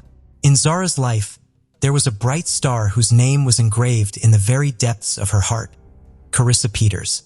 They were not just friends, but companions in the struggle for justice, for protection of women from violence and abuse. Their shared hobbies, especially in the field of women's rights, and it was the connecting thread that carried their friendship through difficulties and trials. Zara and Carissa were so close that they seemed to share the same soul. They easily entered each other's house as if they were their own shelters from the storms of the world, or talked on the phone almost every day, discussing the news, their thoughts and plans for the future. In 2002, after successfully passing the exams and completing her internship in law field, Zara had the opportunity to work in the Crown Prosecution Service. It was an important step and an integral part of her dream to become a full-fledged lawyer. To do this, she worked tirelessly, even when her studies were interrupted by worries about her mother and grandmother, as well as financial difficulties. This step was important not only for her, but also for Carissa, and for those who believed in her, who support her on this stormy journey to a bright future. On her first day at her new job, Zara couldn't help but be happy. She sent a smiley selfie to her friends and family, as if announcing to the whole world her new era of life. It wasn't just a new job. It was the last piece in the mosaic of her dreams. She had been coming to this for so long that she could hardly believe in her own happiness. Working as an administrator might seem a secondary post, but for Zara, it was a giant step towards her goal. At the age of 35, she realized that a new stage in her life was beginning, and this made her heart beat with extraordinary force. It wasn't just a working day. It was the beginning of a new era, an era when she felt fulfilled and happy. The new job strengthened her confidence in the fact that it was time to create her own family. She dreamed of her children, how they would be happy and protected, how they would live in a world filled with love and harmony. At that moment, Zara realized that every new day was a step towards her happiness, a step towards her dream of having her own family. With such an active life between work, volunteering, friends, and the attentive care of her mother and grandmother, with whom she lived in a separate room when necessary, Zara loved to walk. She liked to move freely. She didn't bother with small things. She could easily put a pair of shoes in her bag to change them for sneakers when needed. Zara believed that a woman should be able to move freely without any obstacles, and even more so that no one should have deprived them of this right. But near her house, there was a man whose existence completely took away this woman's right. His name was Jordan McSweeney. He was a few years younger than Zara, and it was unknown where he was from. One Saturday evening, when the sun had already set below the horizon, Zara was going to meet a friend. Even though she was not in the mood, she decided not to cancel the meeting. Zara's word was as strong as steel, and she always stuck to her promises, not allowing her mood to dictate her actions. Her devotion was as steady as a rock, and she was ready to walk through thick and thin for the sake of her friends. Before leaving, Zara picked up the phone to talk to Aunt Farah, but this time, there was a certain anxiety in her voice that did not go unnoticed. Her aunt asked her to be careful, and Zara realized that even if she wasn't going to go far from home, the world around her seemed strange and unpredictable that evening. But she stubbornly told herself that she knew every dark corner of the city, and her name was known to everyone who had ever looked at her. But something about this evening made her heart beat faster, and Zara decided to be more careful. At the appointed time, she met her friend at a local bar called the Ilford Big Spoon, located on the West End of London. Ilford is a lively and diverse London area, an ideal place for dinner and gatherings, so the girls visited this place that Saturday evening. Then they went to another bar, and there Zara drank a couple glasses of water. At the same time, Jordan was having one drink after another at another nearby nightclub. An idea was forming in his mind, and he refused to resist it. He intended to find a woman to attack that evening. Surveillance cameras recorded how Jordan met women at the entrance to the club, hugged them without their consent, and tried to kiss them. He was particularly persistent with one of the employees, despite her obvious reluctance. He was kicked out of the club a little after 23 o'clock, and his inappropriate behavior remained recorded on cameras. When he came out, his actions were recorded by cameras as he walked along Romford Street towards the park. Seeing the woman walking, Jordan followed her and approached her closely, although she tried to avoid him by entering the store. He was waiting for her outside. When the woman cautiously left, Jordan followed her again. Then he walked down the other side of the street, leaving her in sight. However, when the woman entered her house, Jordan had no choice but to continue on his way. According to the surveillance camera's data, at about 2 a.m. on Cranbrook Street, Jordan noticed a woman approaching him. Suddenly, he quickened his pace, approaching her. But on the video, you can see that two passing witnesses noticed Jordan's strange actions. Despite the man's suspicious behavior, the woman returned home safely, leaving Jordan surprised and annoyed. He returned to Cranbrook Street without success. At this time, Zara and her friend deciding to return home left the bar when it was 2 a.m. A friend took a taxi, preferring convenience, while Zara, given the short distance and good weather, decided to walk. They parted, and Zara headed down the residential street of Cranbrook, which is a 10-minute walk from her house. That's when Jordan noticed her. According to the chief inspector, Dave Williams, Jordan had a clear intention. He was going to attack a woman that night regardless of the location. Cranbrook Street remained busy even in the early morning hours. There was a constant flow of traffic. At the age of 13, Jordan had already been sentenced in Kent Juvenile Court for various offenses committed between 2006 and 2009. In August 2010, when he was 17 years old, he was found guilty of assaulting a girl, leaving her with a swollen eye, and he was given a 4-month detention and correction period. 11 years later, he attacked another woman, and he was again banned from approaching a woman, this time for 3 years. During this time, he had no right to contact her directly or indirectly. By 2010, Jordan had 28 convictions for 69 crimes, including theft, assaults on police and the public, criminal cases, theft of motor vehicles, traffic violations, committing crimes with bail, and shoplifting. On his page on a well-known social network, he bragged about having a huge collection of weapons, and in general extolled a criminal lifestyle to the sky, posting different photos and quotes. He also posted fake pictures saying that the FBI was looking for him.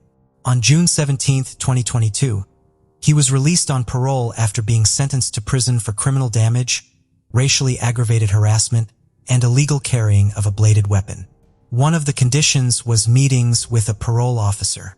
Jordan settled into a van on St. Valentine Street in a 130 acres park in the south of Gun Hill, the largest green space in London's Red Bridge district. He again violated all agreements and, true to his criminal background, missed not one, but 2 meetings with a parole officer. As a result, the authorities refused to give him the advantage. The parole service began the procedure for returning him to prison on June 22, 2022. But they did not immediately inform the police, but only 2 days later. Early on Saturday morning, June 25th, police visited Jordan's mother's house to arrest him and found an unpleasant surprise. He was not there. Around 2:30 a.m. on June 26, 2022, the streets of Ilford witnessed a terrible crime. Zara was found on the sidewalk with signs of abuse on her body. Her belongings were scattered, as if the mess in her life was embodied in the streets. Her body was bruised, her clothes were torn, and her eyes showed struggle for survival. A woman passing by immediately realized that the situation was extremely serious. Without hesitation, she began to give Zara a closed chest massage and do CPR, trying to give her the last hope of survival. But the injuries inflicted on her body turned out to be too serious. Even with all the help of passers-by and emergency medical help, it was too late. Zara fought for her life, but the severe wounds and brutality of the crime were too strong. At 9:58 a.m. on Sunday, she passed away, leaving only the painful traces of a struggle behind. At that time, at about 11 a.m. in the park, Jordan, recorded by security cameras, was getting rid of evidence, throwing out his clothes. With his indifferent and cold-blooded demeanor, it became clear that this was not a random act of violence. The police responded quickly and knocked on Zara's grandmother's door, asking her to identify her granddaughter from the bar's video footage. When she confirmed that it was her, the police finally explained to her what had happened. Zara's uncle, Kazim Alina, called the rest of the family, including Aunt Farah, to tell them what had happened. In Portugal, her aunt, crying, remembered the call on Saturday night. After she broke the news to her children, Farah immediately flew to London. The family was in shock, trembling with horror. It was difficult for all of them to eat, sleep, or talk. Although they hardly dared to mention Zara's death, they also could not think of anything else. Meanwhile, detectives immediately began investigating the area where Zara was found. One of the first steps was to collect video footage from surveillance cameras to track the attacker's movements. This, along with the bloody fingerprints left near the scene, allowed them to identify Jordan. They then tracked his location using a video surveillance system. After receiving images of the main suspect, Inspector Dave sent an officer to Gun Hill to check if anyone else recognized Jordan. The operation was successful, and almost immediately they found Jordan sleeping in his van. The authorities immediately arrested him. Confused and stunned, Jordan had no resistance during the arrest. Clothes and shoes stained with blood were found in his trailer, which Jordan was trying to get rid of. Despite many hours of interrogation, Jordan remained silent, refusing to reveal his name or give details of his life. At the same time, new video footage continued to appear, allowing police to reconstruct the chronology of events. The crime led parole officer Justin Russell to highlight a number of errors in the treatment of Jordan. It was noted that Jordan had been a criminal since the age of 16, both in and out of prison, which made him a high-risk criminal. He had been a high-risk criminal since the age of 16, but it turned out that he had not been treated appropriately. They should have taken more urgent measures to return him to prison after he missed scheduled supervision appointments upon release from detention. They didn't do it. On Wednesday, June 29th, through a press release read by the police, Zara's family expressed how shocking the last few days have been. Logically, for them, it was an irreparable loss. Nevertheless, they stressed that the warmth and kindness shown by people were valuable to them and served as evidence of the strength of their beloved Zara's spirit. The family had a lot to do, and they needed to find strength. Aunt Farah communicated with the media and met with the police. Despite the shock and grief, her family, especially her aunt, taking into account her own experience in this field, knew that it was necessary to control the situation and protect Zara from accusations from certain media. On July 1st, 2022, a preliminary hearing was held in the Jordan case. And on September 30th of the same year, a date was set for a hearing to prepare testimony in the trial.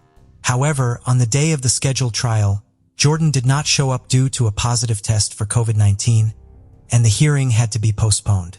On Saturday, July 2nd, a memorial service was held in memory of Zara, organized by her family, which took place on the way to her home, symbolizing the last journey that never ended.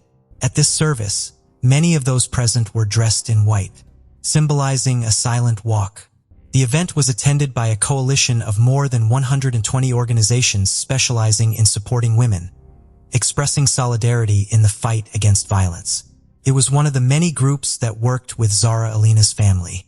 As they stated in the media, they demanded justice and taking responsibility.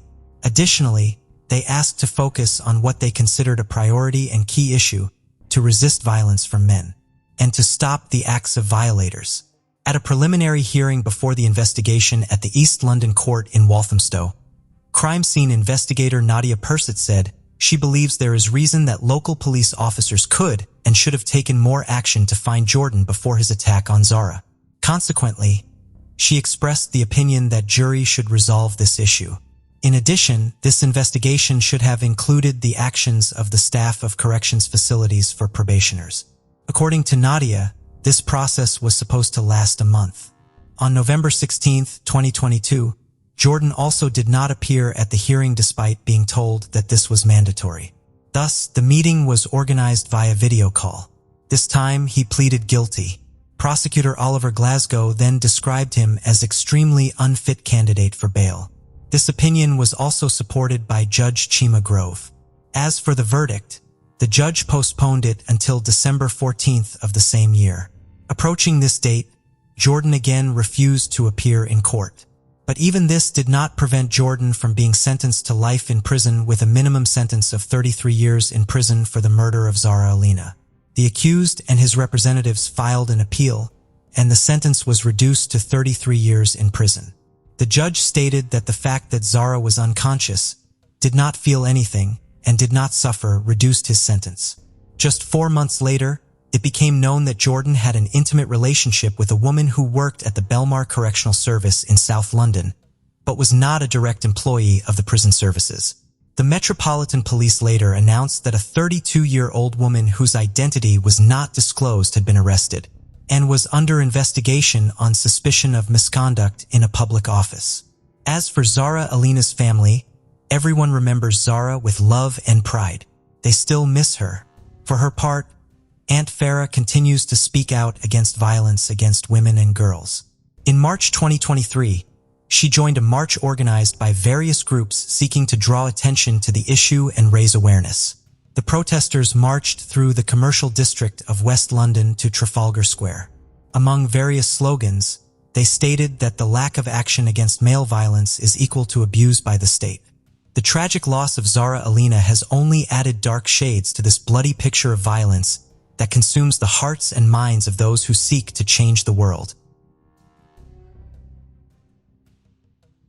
Vilma Gabriela Nino de Guzman de la Rosa was born in Peru in the late 1940s. She married José Tejada Ramirez, a man 21 years her senior.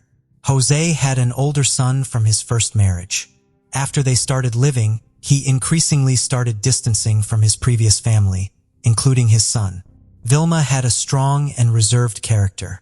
In contrast, she was a woman who reserved all her tenderness and dedication for the plants in her garden, caring for them meticulously, talking to them, and observing them daily was an activity that offered her unparalleled peace. When she finally felt the call of motherhood, it was not easy for her to fulfill her dream. José was over 70 years old while she had already passed her most fertile age. However, she was not one to give up easily. Thus, the couple decided to undergo fertility treatment. Finally, after a long struggle at 49, Vilma received what she considered the best news of her life. She was pregnant. Later, when the couple learned they were expecting a girl, José felt tremendous joy. It seemed like a miracle, one he could never have imagined at his age. For her part, Vilma promised to be the best mother possible for the child. The little girl came into the world at the start of the new millennium, and they named her Stephanie. Healthy, rosy-cheeked, and cheerful as the girl grew, she confirmed to her parents that the decision to have her had been the best. With her smile and vivacity, awakened in both a new energy and tenderness they had not known before. Over time, the girl proved to be very coquettish, feminine, and a fashion lover. Although the exact date is unknown, José suffered a stroke. While he survived, the aftermath was significant, as José was left disabled and was later diagnosed with senile dementia. Meanwhile, Vilma had to face raising her daughter alone. Her ambition was for Stephanie to become a righteous woman and, hopefully, a future doctor in medicine. However, as often happens, Stephanie's entry into puberty brought changes in her behavior. It was 2012, and suddenly the once sweet and warm girl began showing signs of rebellion. As expected, this transformation also disrupted the mother-daughter relationship. Suddenly, that residence became the scene of constant confrontations that grew more frequent over time. Most of these fights occurred when Vilma forbade her daughter from going out with friends. For Stephanie, being locked up at home was tormenting, even perceiving it as a prison. In April of that same year, the young girl took an interest in another student from her high school named Fernando. He was a fairly calm boy with many friends and no history of violence or rebellious behavior. When they met, it was love at first sight for him. Stephanie was not only a beautiful girl, but also confident and decisive. Thus, they quickly became a couple. At 15, Fernando felt on top of the world, capable of anything.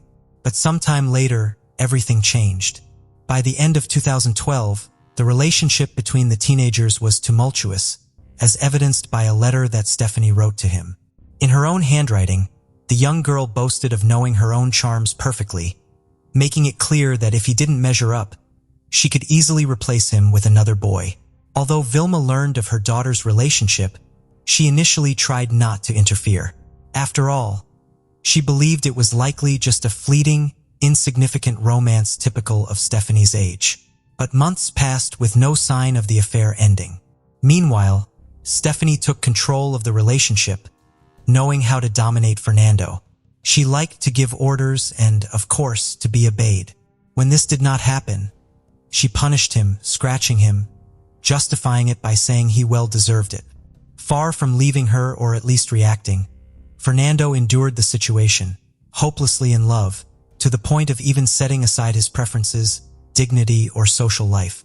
Because by then, the relationship also distanced him from his friends.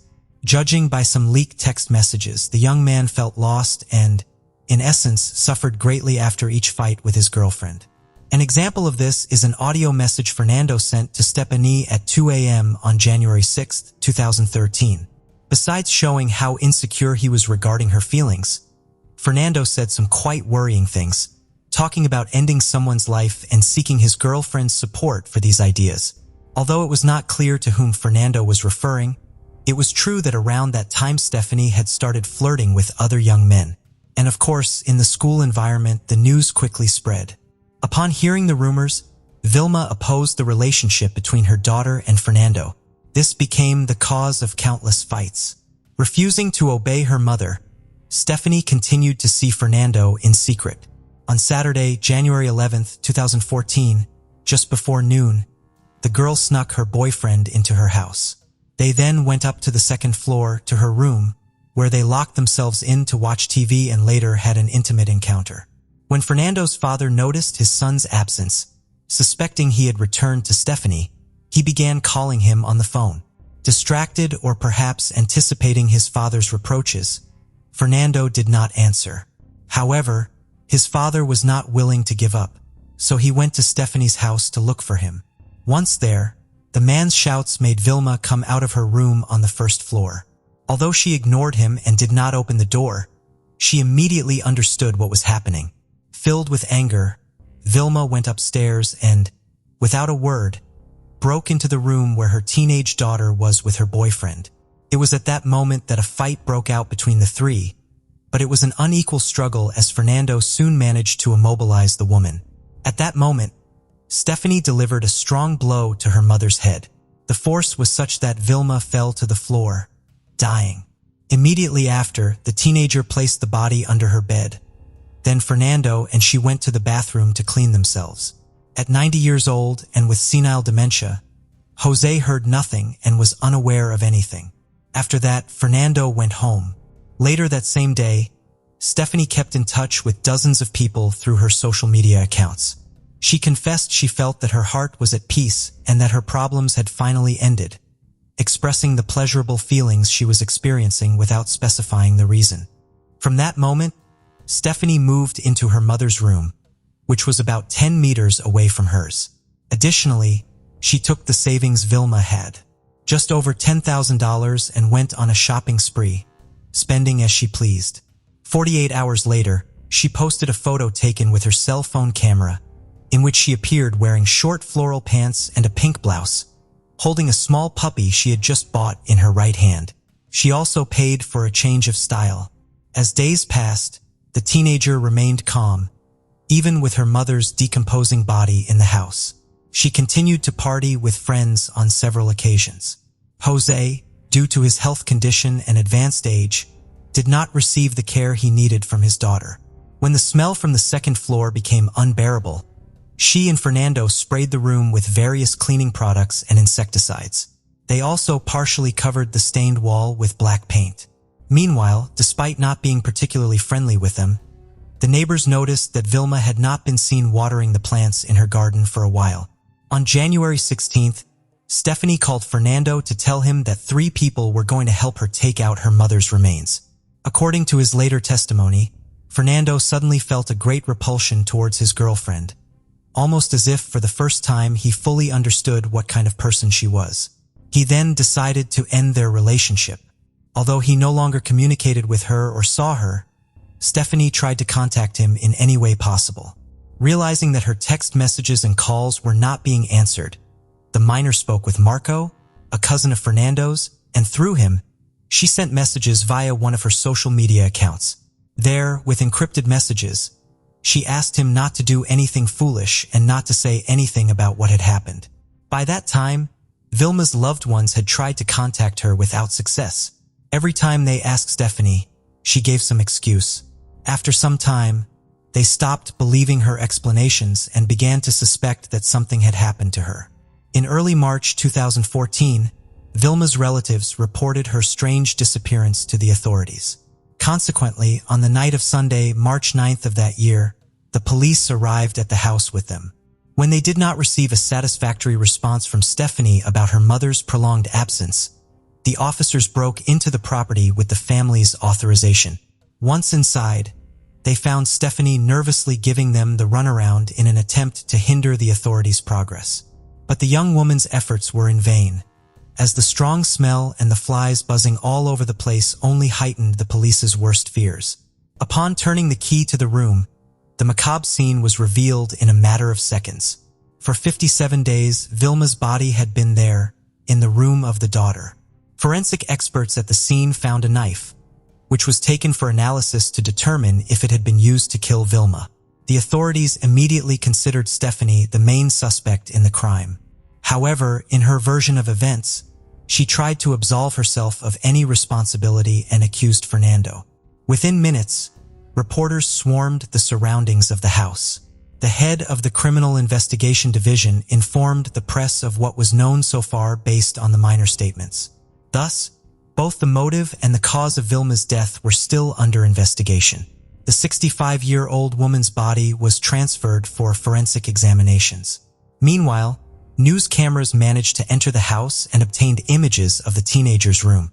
There, marks on the floor were still visible, despite the presence of several bottles of different elements, presumably used to erase them.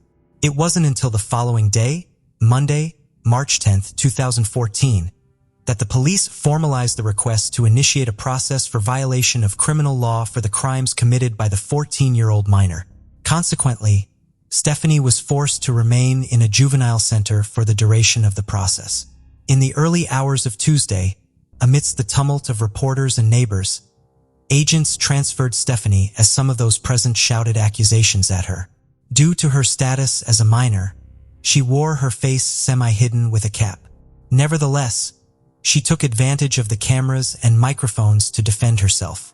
During the police interrogation, Stephanie added more details to her version of events. This time, she said that her mother became enraged upon discovering her with her boyfriend and then hit her with an iron bar. At that moment, Fernando came to her defense and attacked Vilma, injuring her in the left eye. They struggled and then he pulled out a knife. She took the blade from him and tried to attack him, but he crawled away and with another blunt object hit Vilma 3 more times in the head. The story continued with Stephanie going to the bathroom to clean the wound her own mother had inflicted on her. By that time, Vilma was already showing no signs of life, and Fernando also approached the sink to wash off the traces of the crime they had just committed. In conclusion, Stephanie only admitted to hiding the body. A few hours later, after being summoned by the authorities, Fernando appeared at the police station to give his testimony. He arrived accompanied by his father and his lawyer. The detectives heard from the young man that all responsibility for the crime lay exclusively with Stephanie. Furthermore, Fernando claimed that the girl was tired of the constant physical abuse she suffered at the hands of her mother. The boy recounted that the teenager used the same bar with which her mom had hit her several times.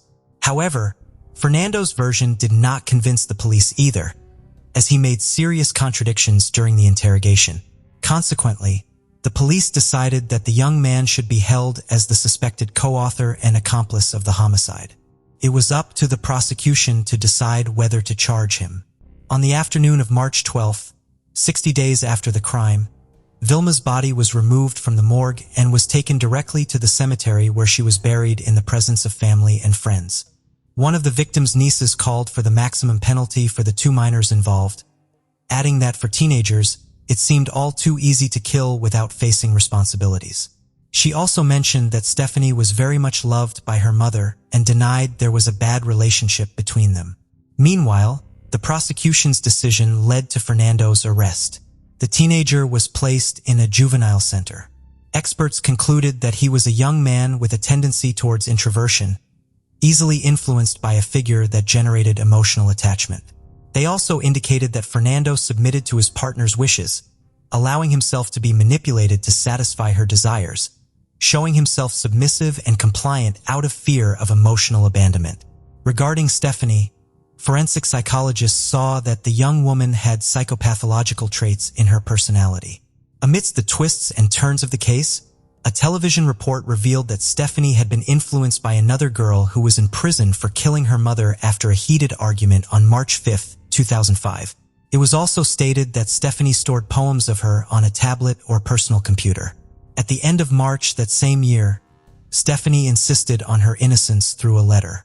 There, she explained that when she misbehaved and did not obey her mother, she was hit with a towel or a notebook, but not with an iron bar.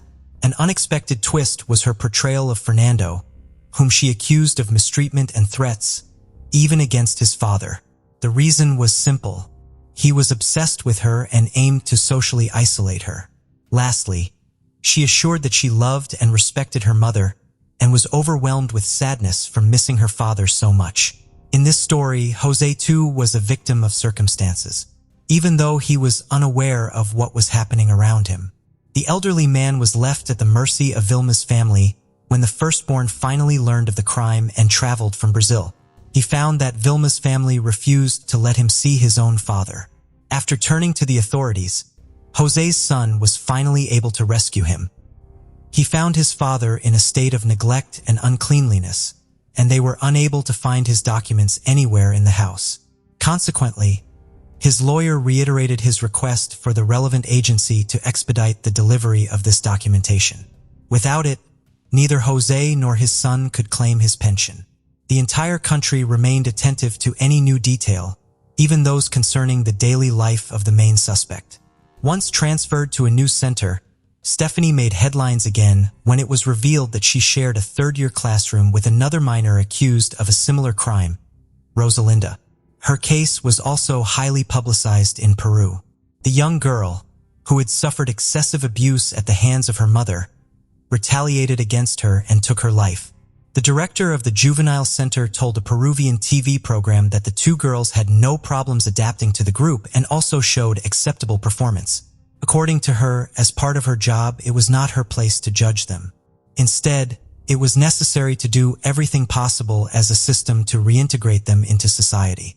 The young women could be confined there until they turned 20. As Peruvian law only imposes a maximum of 6 years of readaptation in juvenile centers for crimes committed by minors.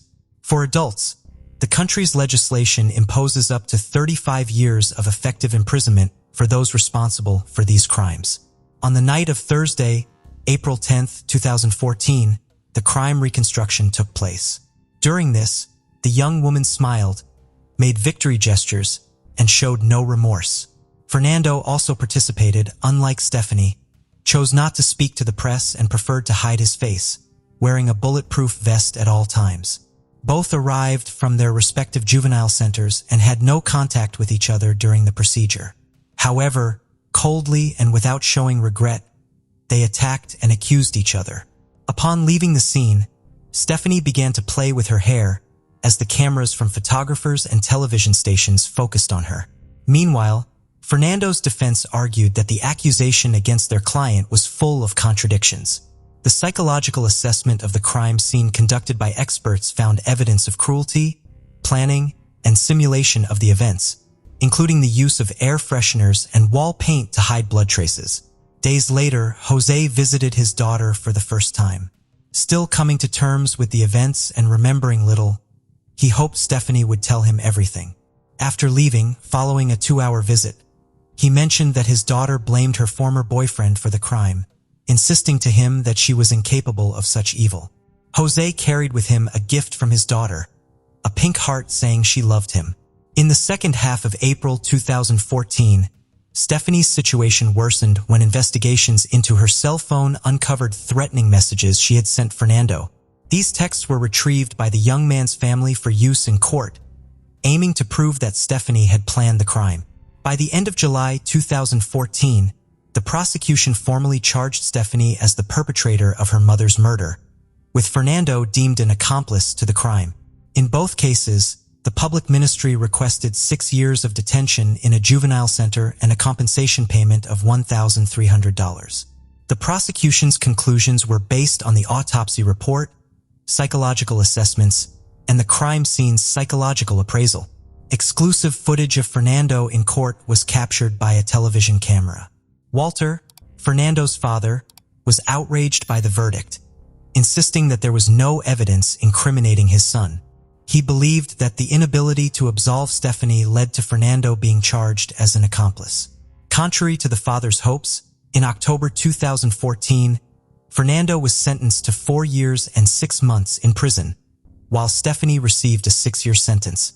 After serving their sentences, Stephanie and Fernando were released with no further updates on their lives made public. Yet in Peru, the memory of this shocking story lingers, a story of a daughter whose miraculous birth filled her parents with joy, only to later become a figure far from the angel they had dreamt of spending their final years with. Thank you for joining us on this journey into the depths of unsolved mysteries. Cold cases not only challenge our understanding of the past, but also ignite our curiosity and determination for answers. Remember to subscribe to stay updated on our latest investigations. And if you have any information regarding the cases we've covered, don't hesitate to reach out. Together, we can shed light on the shadows of the past and bring closure to those who seek it. Until next time, stay vigilant, stay curious, and never stop seeking the truth.